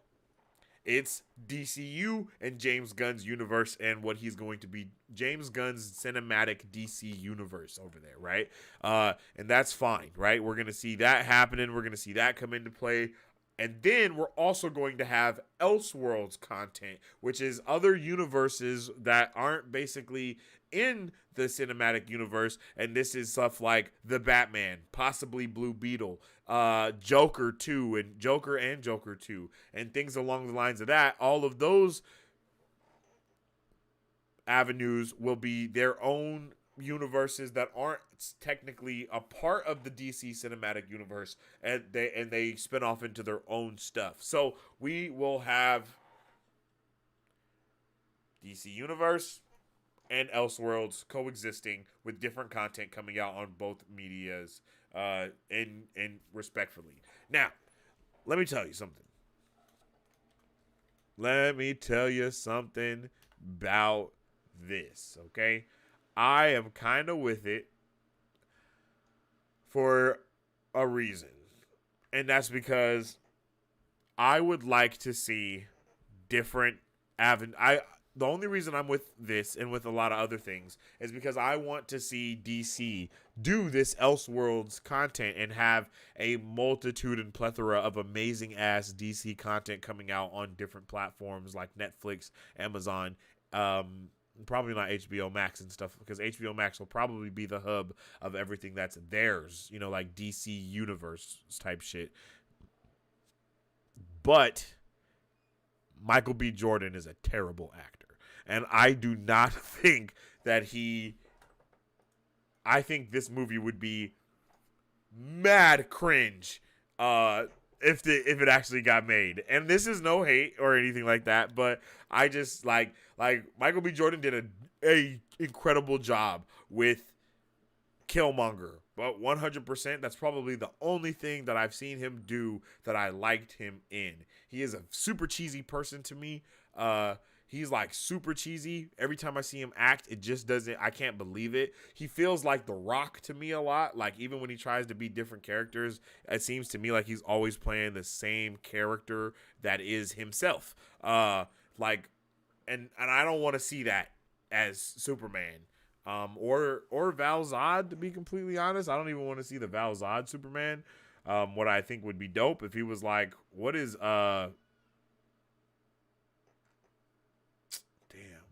I can't even think of what his name is.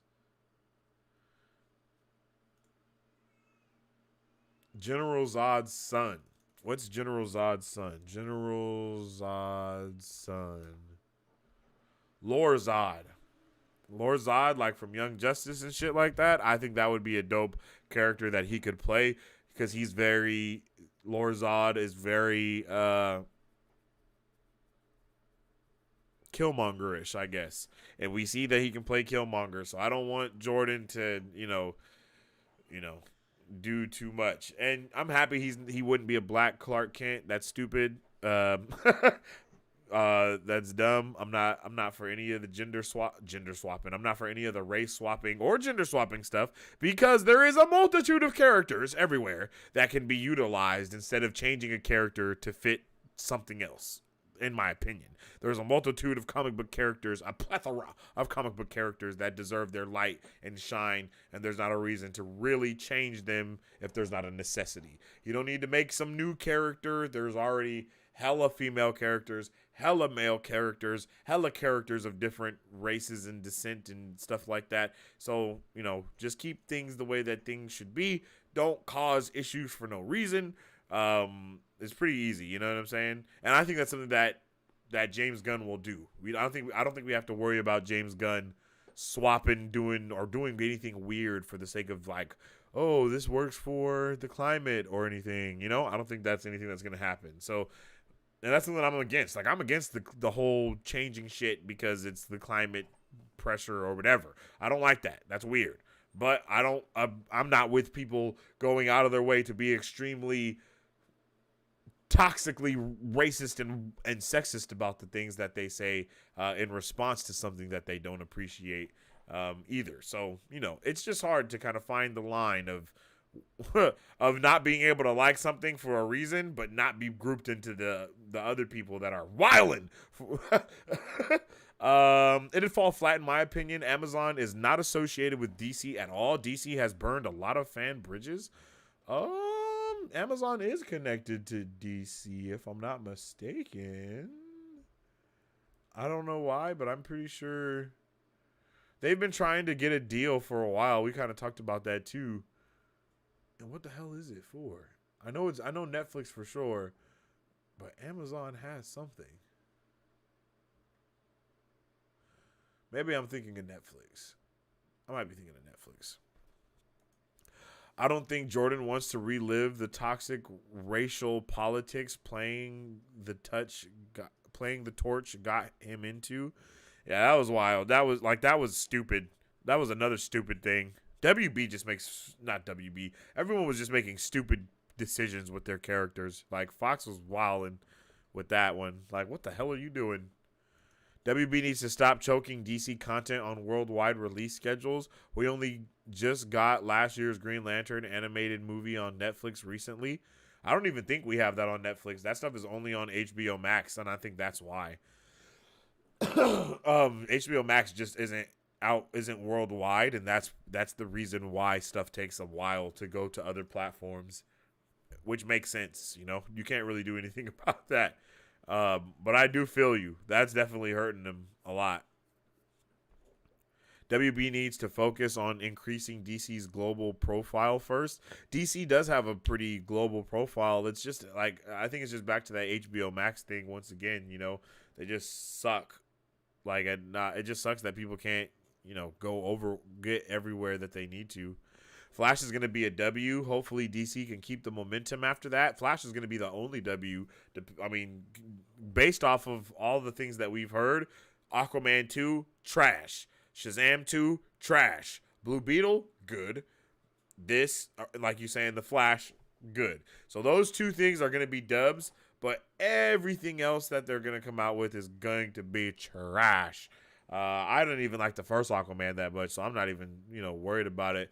But Shazam, you know, it'll be interesting to see if that's actually as trash as everyone is saying. That might be like another one where the critics shit on it, but the regular fan base actually like it. So we'll see. The Flash still has to get over the Ezra Miller hurdle first. Not as much as you might think that they do. Like, not nearly as much as you might think that they do. Especially when there's been so much things that have come out about that there was a lot of stuff that was lies. I mean, my G was definitely hitting people with chairs and shit. That happened for sure.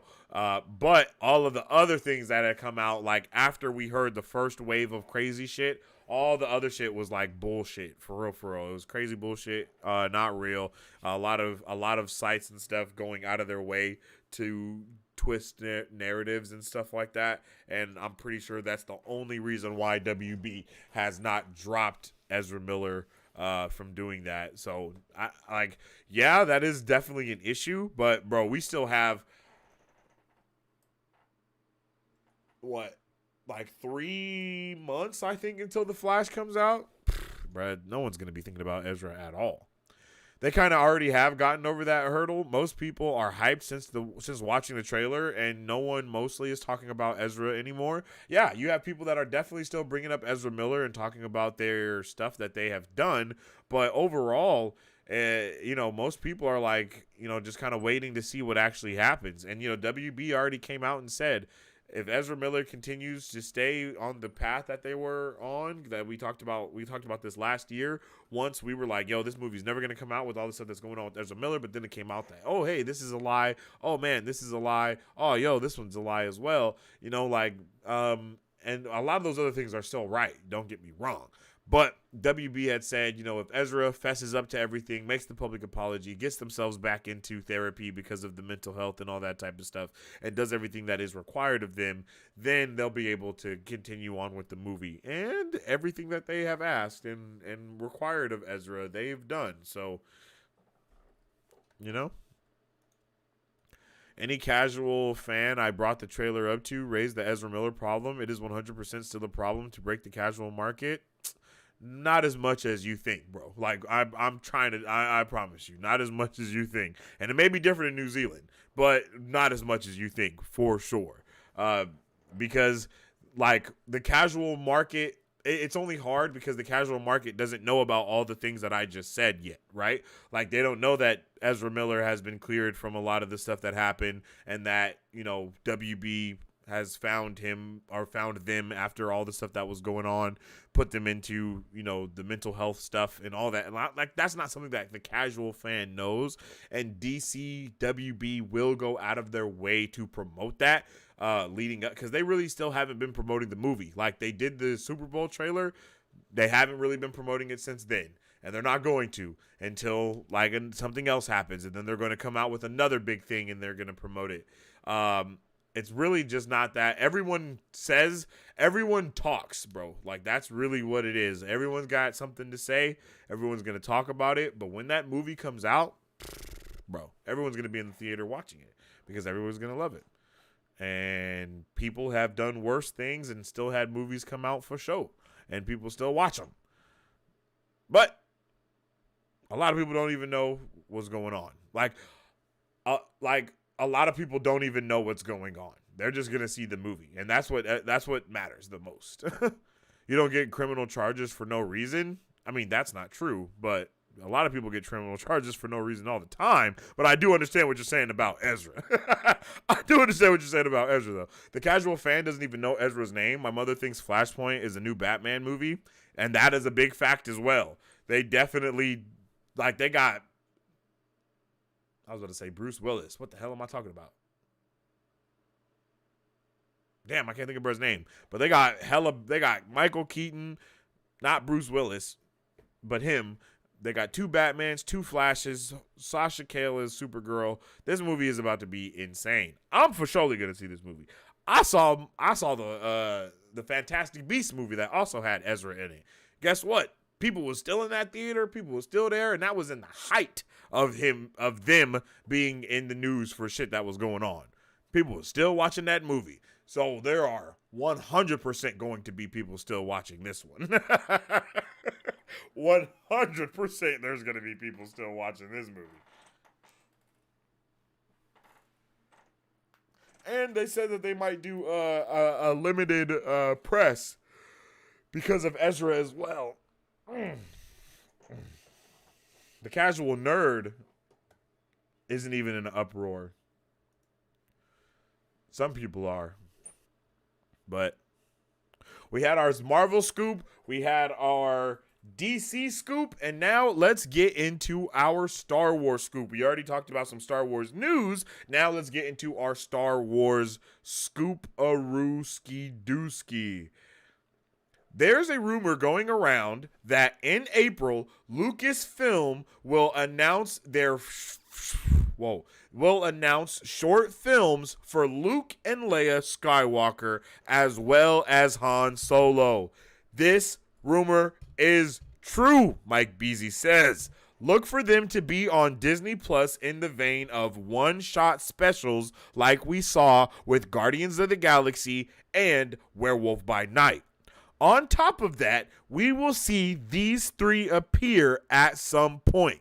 We saw Luke last season, so that shouldn't really shock anyone. And I believe that Mike Beasy is saying that we may see Luke, Leia, and Han Solo in The Mandalorian. I believe that's what this is referring to, but I don't know for sure. The question is, how will they do Solo? Will it be the deepfake de-age technology they use with Luke? Obviously, it will be the case with Leia. Or do they bring in the actor who played Solo in the film Solo? I'm not entirely sure, but the latter is definitely possible. Bro, this is awesome. I loved seeing that bit of Luke and Leia. It was amazing seeing them. I love it. So this is gonna be solid. They're definitely gonna have some shit popping off for this. I can't wait for it. I can't wait to see Luke and Leia again, because Luke and Leia are legit everything. I think them not building Luke and Leia more in the sequel trilogy is even more of a just a heresy to the name of Star Wars. Like, because they definitely could have did so much more with them. And this is awesome. This is awesome. I would love to see more. Luke and Leia, we all know that Leia is kind of the more with the shit one out of them two as well. I just can't. I just hope to see something dope. You know, we already got a young Luke, so seeing young Luke and Leia and a young Han, that would all be pretty dope to see. And I'm down for it. I am super down for this, and I want to know how you guys feel about it as well. The Leia one won't happen. It's too disrespectful to Carrie. Nah, son. They gonna do that. They doing that for sure. They gonna deep fake it for show, or they're going to find an actress that looks exactly like Carrie Fisher, a young Carrie Fisher, like for sure. And I am so down for this one-off, though. You know, I love me some Luke and Leia. Hell yeah, we love us some Luke and Leia around here. I mean, there's a reason why they just gave us young Luke and Leia in Kenobi, right? Like, there's a huge reason for that. And there's, like, what did everyone think when we were watching Andor? We 100% thought we were going to see Leia enter the fray at some point for some reason. Like everybody was like, yo, Leia. Like, but it's not going to happen. Like, and it was no reason. There was just hella people that looked like Leia. And it almost felt like they were like, teasing us with it, like, hey, look out for Leia soon. Like, that's how it felt, because there was like 3 actors in that, actresses that looked like that. You know what I mean? I don't want to deep fake. The Stranger Things actress would be perfect for it, though. Oh, are you talking about Homegirl? No, yeah, you're right. She would be really great. I think that would be really dope. I would like that a lot. I was surprised that they didn't utilize Sebastian Stan for the young Luke, thing. It was lit, though. The only way it works is if they use her niece? Possibly. The Leia storyline was the most heavily criticized in Obi-Wan. That was Disney testing the eaters with the fans. The eaters with the fans. I know a lot of the Star Wars fans was like pretty obsessed with Leia, though. Like, a lot of people was obsessed with Leia. And to me, that was the least thing that was criticized. The jokiness of Leia and her being able to easily get away from people, from large size adults, because they were like tripping over rocks and shit. That was heavily criticized for sure. But Leia overall, I think people really like that. At least all the people that I've talked to about it, they was like, yeah, that was dope. Everything else was weak from that show, but that was awesome. And of course, yeah. But I think that having a Luke and Leia, I'm pretty sure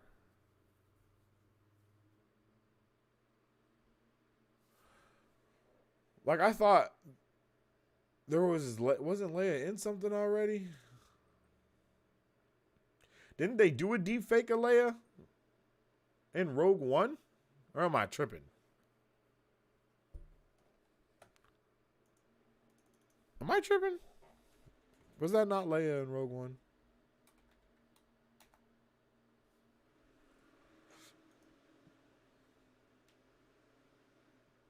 Yeah, Rogue One. Yeah. Leia was in Rogue One, and it was deep-faked. Was it not? Like, I'm like, haven't they done this shit already? Yeah. This has been done already. I'm like, wait, this isn't new. Millie Bobby Brown looks exactly like Natalie Portman at the same age. You can find side-by-side comparisons on Google. Natalie Portman.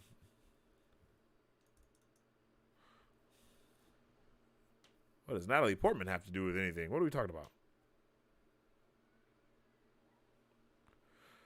There was a deepfake in Rogue One and de-aging tech in The Last Jedi, but Carrie was alive then to give her permission. What? Yeah, I mean, yeah, but what? Like, I don't know if that matters. I don't know how much that. I don't know how much that matters, to be honest. You know what I mean? I don't know how much permission matters when people kind of, they might have the rights to all of that already. You know what I mean? Like James Earl Jones.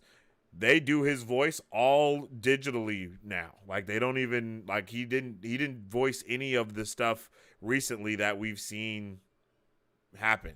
And I'm pretty sure there's going to be I'm pretty sure they did that because they have some type of contract written, because my guy is old now, but they still want to keep using that same voice for Darth Vader for freaking ever. And they will. If my guy ever passes away, they still going to use that voice 100% for Darth Vader in honor of him. You know what I mean? Portman played Amidala, Leia's mom. Yeah, I know that. But what do we need Millie Bobby Brown?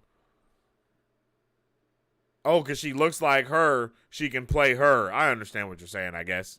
If the actor isn't alive, the estate needs to give permission, and I 100% believe Carrie Fisher's estate would let that happen. Because didn't Carrie Fisher pass away in the middle of a movie coming out? Bro, am I tripping? Did we not see Luke and Leia in a movie? Or in a show? Is that not in a show? Was that in a movie? What was that in? Luke and Leia training. What was that in? Because I know I've seen this happen. Was that in The Last Jedi? The Rise of the Skywalker. Oh, okay. What the hell? Oh, shit. The fuck? Okay. That was young Luke and Leia in Rise. Okay. Yeah, bro, I'm pretty sure they've already done that. They've already used deep fakes for Leia twice. I don't think it's going to be an issue for them to do it a third time. That's just me, though. And I'm pretty sure they would love... I mean, come on, G. They had her flying through space. Right? And I'm pretty sure she had already passed away at that point. And then didn't they use deepfake technology in one of the movies for her when she had passed away? Or am I tripping? Like, I'm pretty sure this stuff that we talking about has already happened before. I don't think this is just they doing it just for this show. Like, there's nothing new that they've done. I don't think.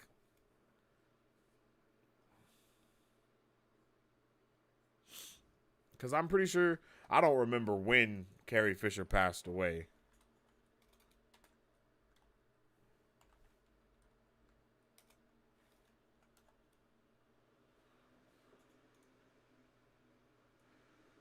(2016). She passed away in 2016. Star Wars The Last Jedi came out in 2017.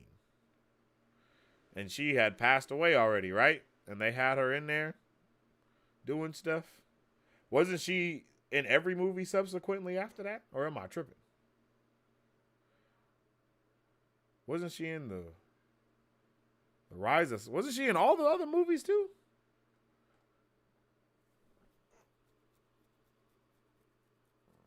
I might be tripping, but I thought she was in a lot of other... I thought she was in, like, almost all of the stuff post that.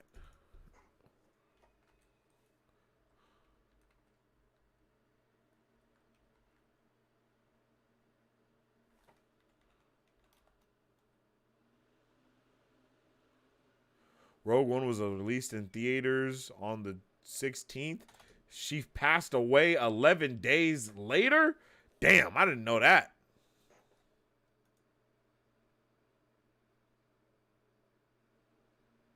That's sad. That's hella sad.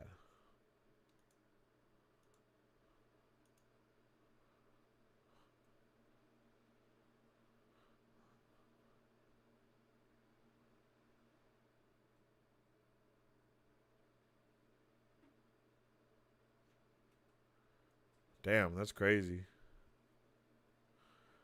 The difference is she's dead now. Carrie signed the contract for The Last Jedi while she was alive, hence they changed her appearance. So they used an unused plot line from The Force Awakens and used the footage shot for that for Rise. The footage shot already had her permission to be used. I understand what you're saying. I guess I understand that. But it's just hard for me to believe that her peoples wouldn't say yes to that. You know what I mean? Like, it's just hard to believe that would happen. And I don't think it's as disrespectful. I don't think it's as disrespectful as, you know, like, I just don't think it's disrespectful at all. Because, one, how are you going to keep living in the past and telling these stories unless you do the deep fake or recast these characters or something like that? You got to do one or the other. How do you know what I mean? How do you balance that out, really? You're not going into the future. You're staying in the past where people that played these actors are now older and they are at the risk of these things happening, you know? So, I don't know, man. I don't know. And like we just were talking about with James Earl Jones and them using the robotic voice or whatever, the AI voice from here on out for him, like, you know, it's just a lot of different things that I think stack against it and make it super different. You know?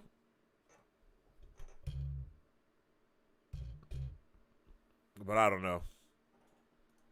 It's so messy, man. Yeah, people would want any Leia performance to embody Carrie and her philosophies, and if they break that, then the permission could be withdrawn. OMG, I've been running around my house looking for a smoke detector. Was that from the stream? Yeah, that was that. Yeah, that was for me.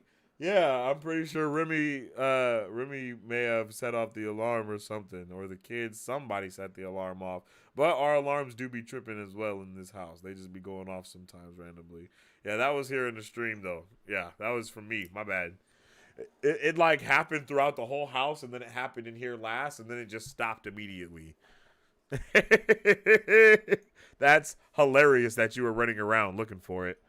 But I'm not going to lie, Frosty brings up some good points. How do you guys feel about this rumor that we hear about the Luke and Leia, you know, what's it called? Special presentation, basically, for Star Wars. And, you know, kind of like a one-off adventure with Luke, Leia, and Han, or Han Solo and Jin, Luke, and Leia. Like, I'm actually here for this, but do you think it's disrespectful to the actor, Carrie Fisher, to use her in deepfake or whatever the case may be? Like, how do you guys feel about all of this stuff that we're talking about? And, you know, Star Wars seems to be going in the future of utilizing more deepfake technology all the time for everything. And I think... You know, I think it's kind of correlated to the character as well, but it like recasting a character to play another character and using deepfake technology to make that recast look like the other character. I don't think that there is a big difference from that. People were so quick to want T'Challa recast. And I do think that if they were to have recast T'Challa and use some deepfake technology, I do think that could have been very harmful, but it's because of different reasons, I guess. I don't know. Everything is so, you know, everything is so case-by-case basis, I guess, for lack of better words. Like, everything is very case-by-case basis. Like, if they would have did that with Chadwick Boseman and Black Panther, that would have been extremely disrespectful, in my opinion.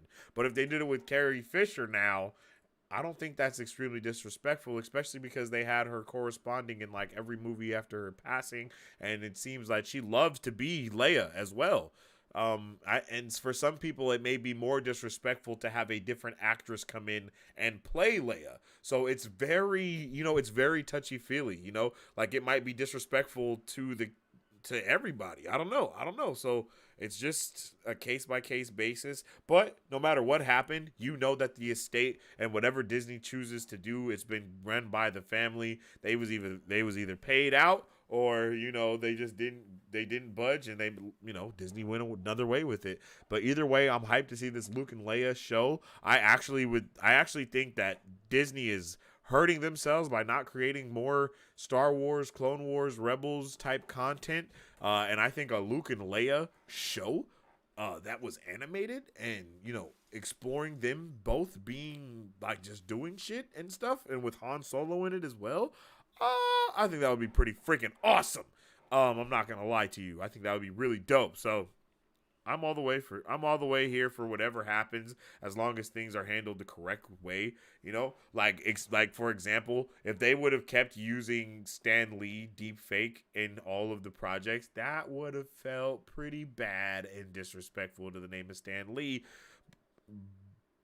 But I can also see that being something Stan Lee being like, hell yeah, I want to be in all of it even when I'm gone. Keep putting me in that shit. So it's definitely, a case-by-case basis, and I don't think it's something that we can just look at objectively. I think it's something that has to be looked at depending on what's happening in the time and everything. So yeah, that's kind of how I feel about that. I used to work for lawyers, and we had a big debate about posthumous appearances. I don't think I've ever heard that word before. It all stemmed from how the rights for the creation of Batman and Superman were handled after the creator's death. Okay, yes, I've heard about that extensively before, and I know that conversation is wild, and I'm pretty sure that's why that changed a lot of shit that's going on. Disrespectful was Carrie Fisher's middle name. She'd support any young actor picked for the part. I think her daughter Billy would support any Leia project too, as long as she was involved. Okay, see, and there's stuff like that too. I don't know things along the lines of how the families work. Like, I know, like, Stan Lee's family was very against certain things that were going on.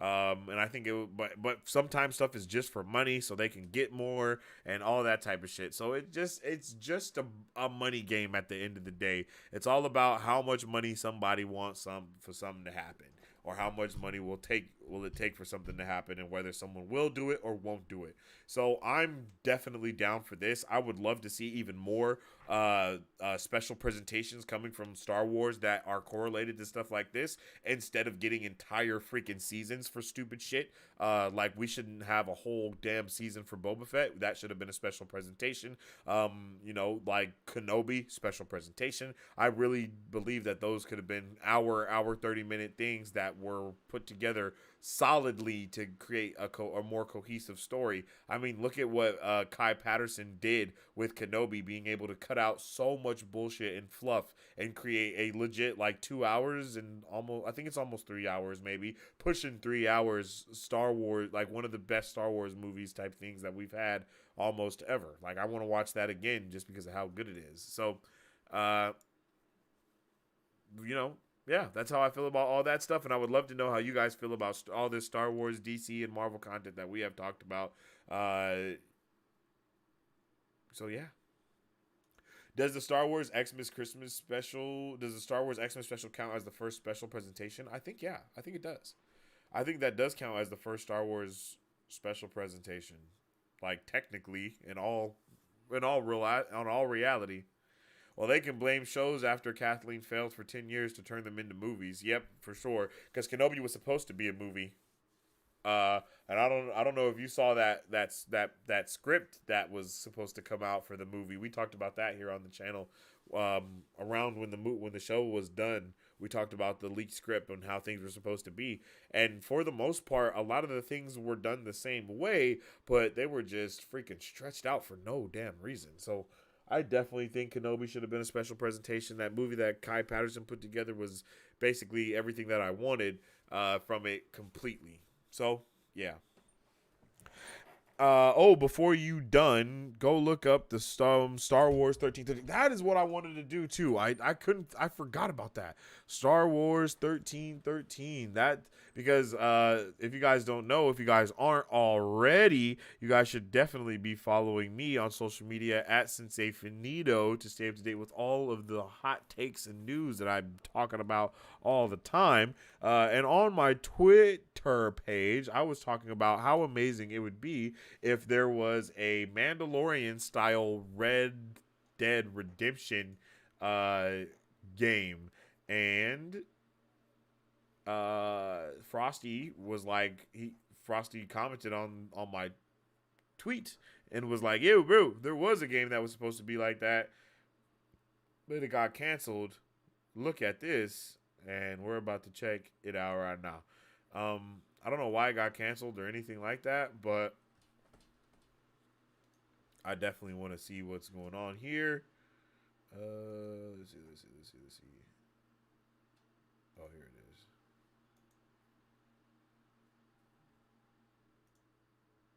Nope.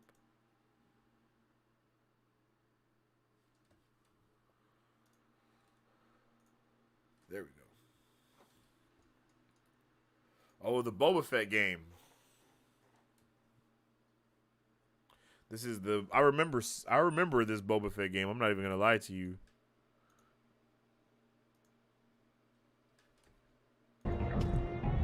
Yeah, I remember seeing some of this.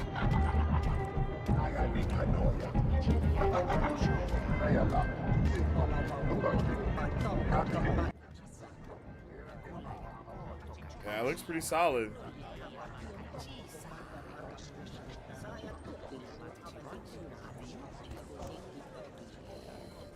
Ooh, that was cool.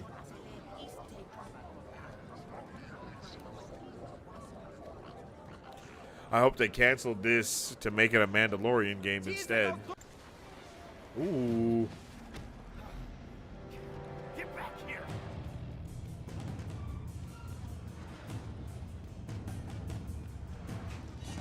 Oh yeah, this looks actually really cool.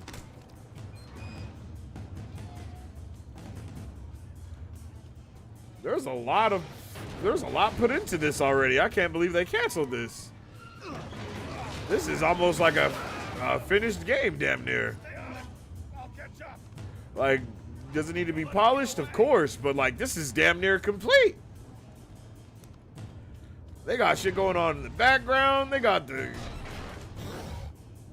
shit. Look, they got like everything going on in this. This is insane.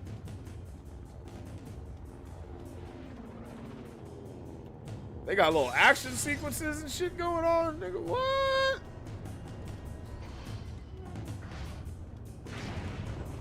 Wow, they got a lot going. Oh, look at that. Look at the background. Ooh, did you hear the noise of when he was talking? When he did that, he was like, ugh, but it sounded like the mask. You know what I mean? Like,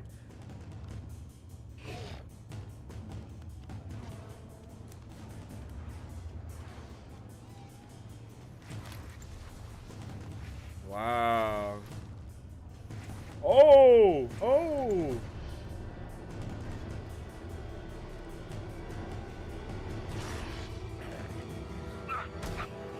Oh. Yeah.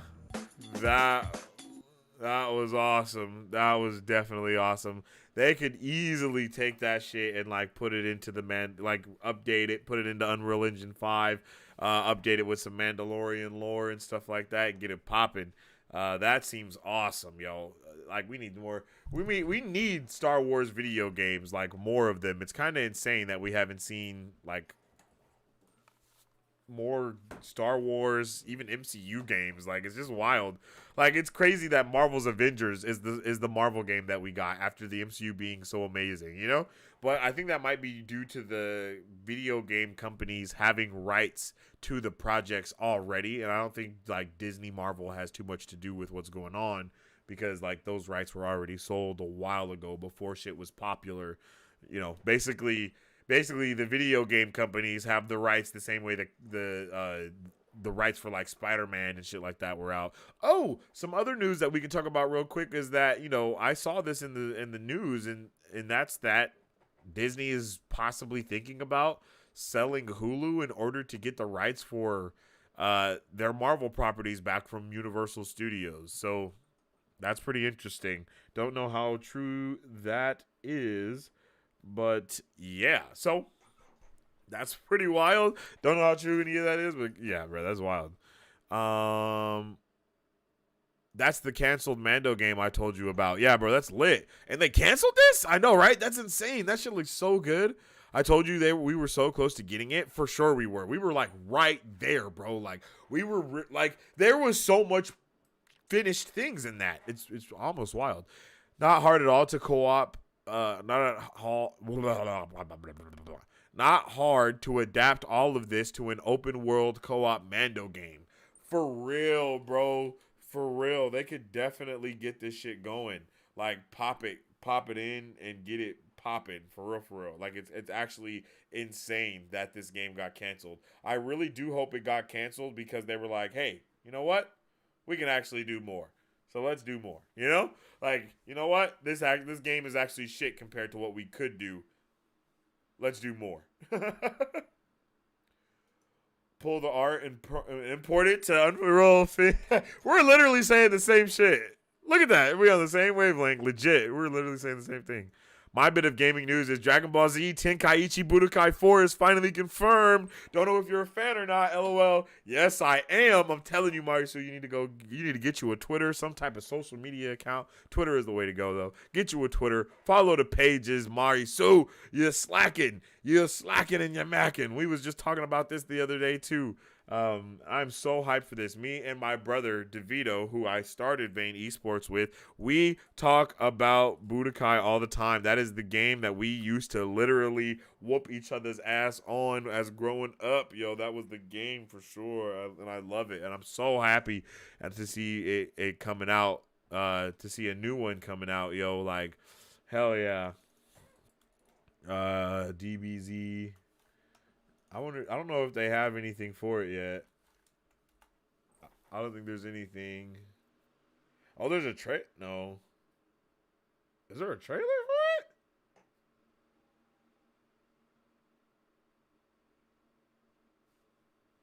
Hold on. What?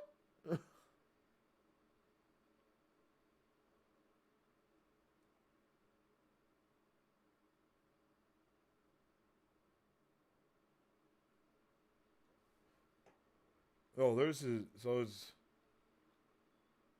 I can't. All I see is damn reactions. Like I want the actual trailer. Damn it.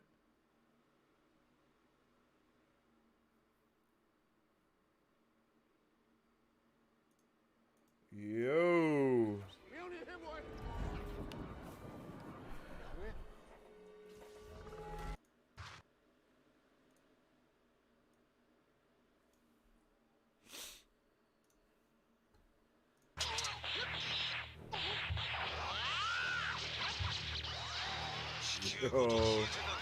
Yo.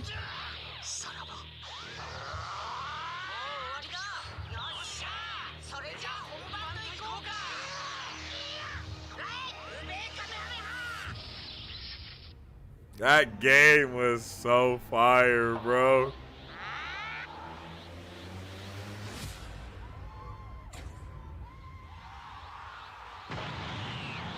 Oh, shit! Oh, shit!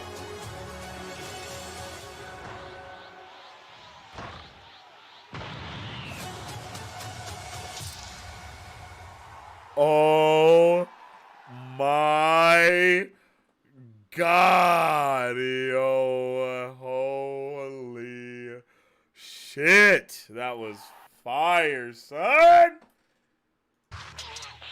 That was fire, son. I'm hype. I am so hype. What? Is there gameplay?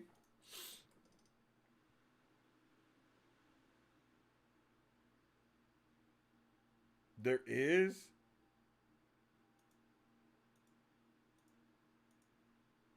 Oh no.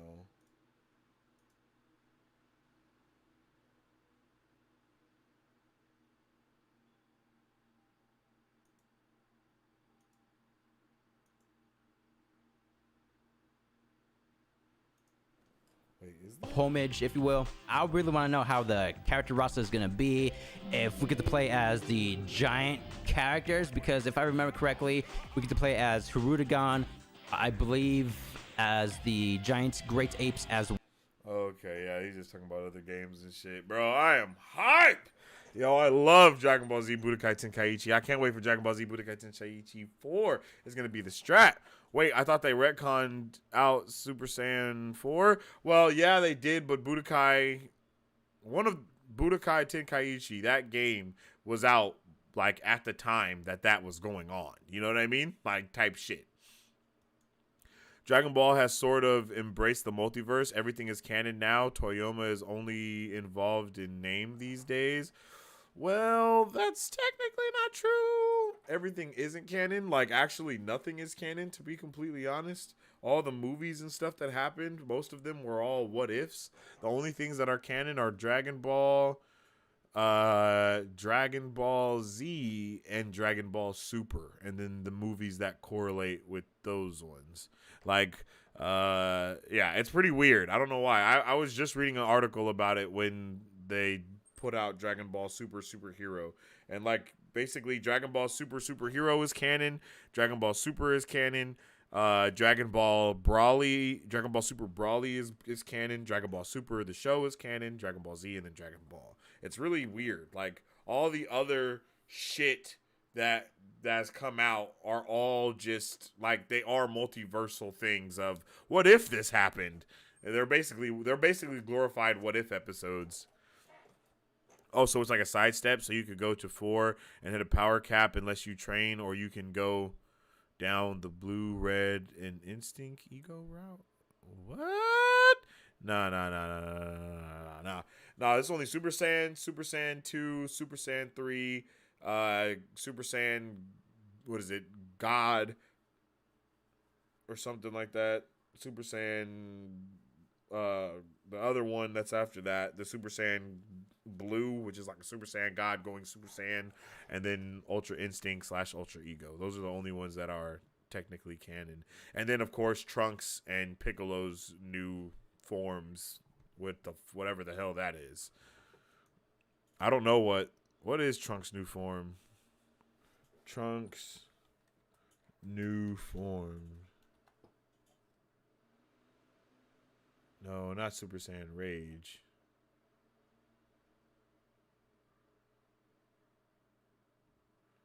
Trunks. I don't know. Super Saiyan. No. My bad. Dragon Ball Superhero.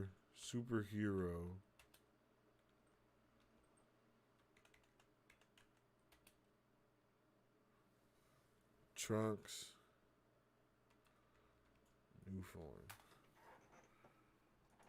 Because Trunks... Oh, it is Super Saiyan Rage? I didn't know that.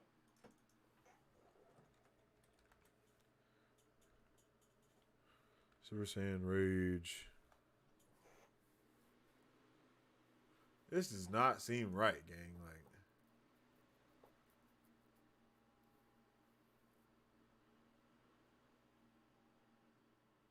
This is not right, bro.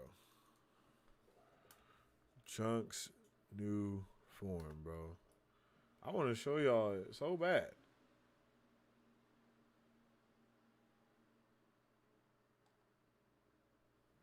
Well, I guess we're not seeing it today.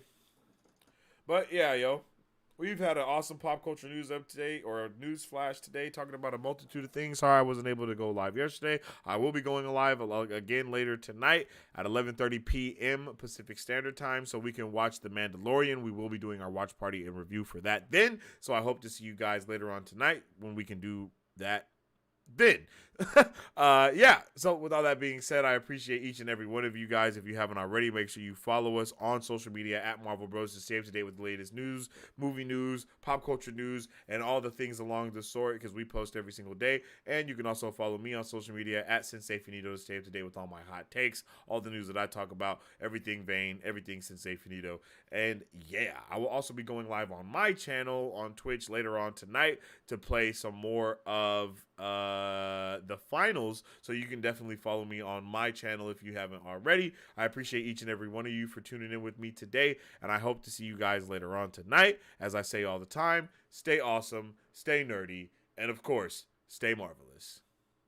Excelsior. If you guys would like to support Marvel Bros, all you gotta do is visit our website at www.marvelbros.com and buy some merch. Represent Super Fam. Or you can join our Patreon to get early access to content, patron-only streams, giveaways, private Q&As, and those sacred watch parties. We appreciate you guys. We'll catch you on the next one. Excelsior. On today's pop culture news update. And on today's pop culture news update, On today's pop culture news update.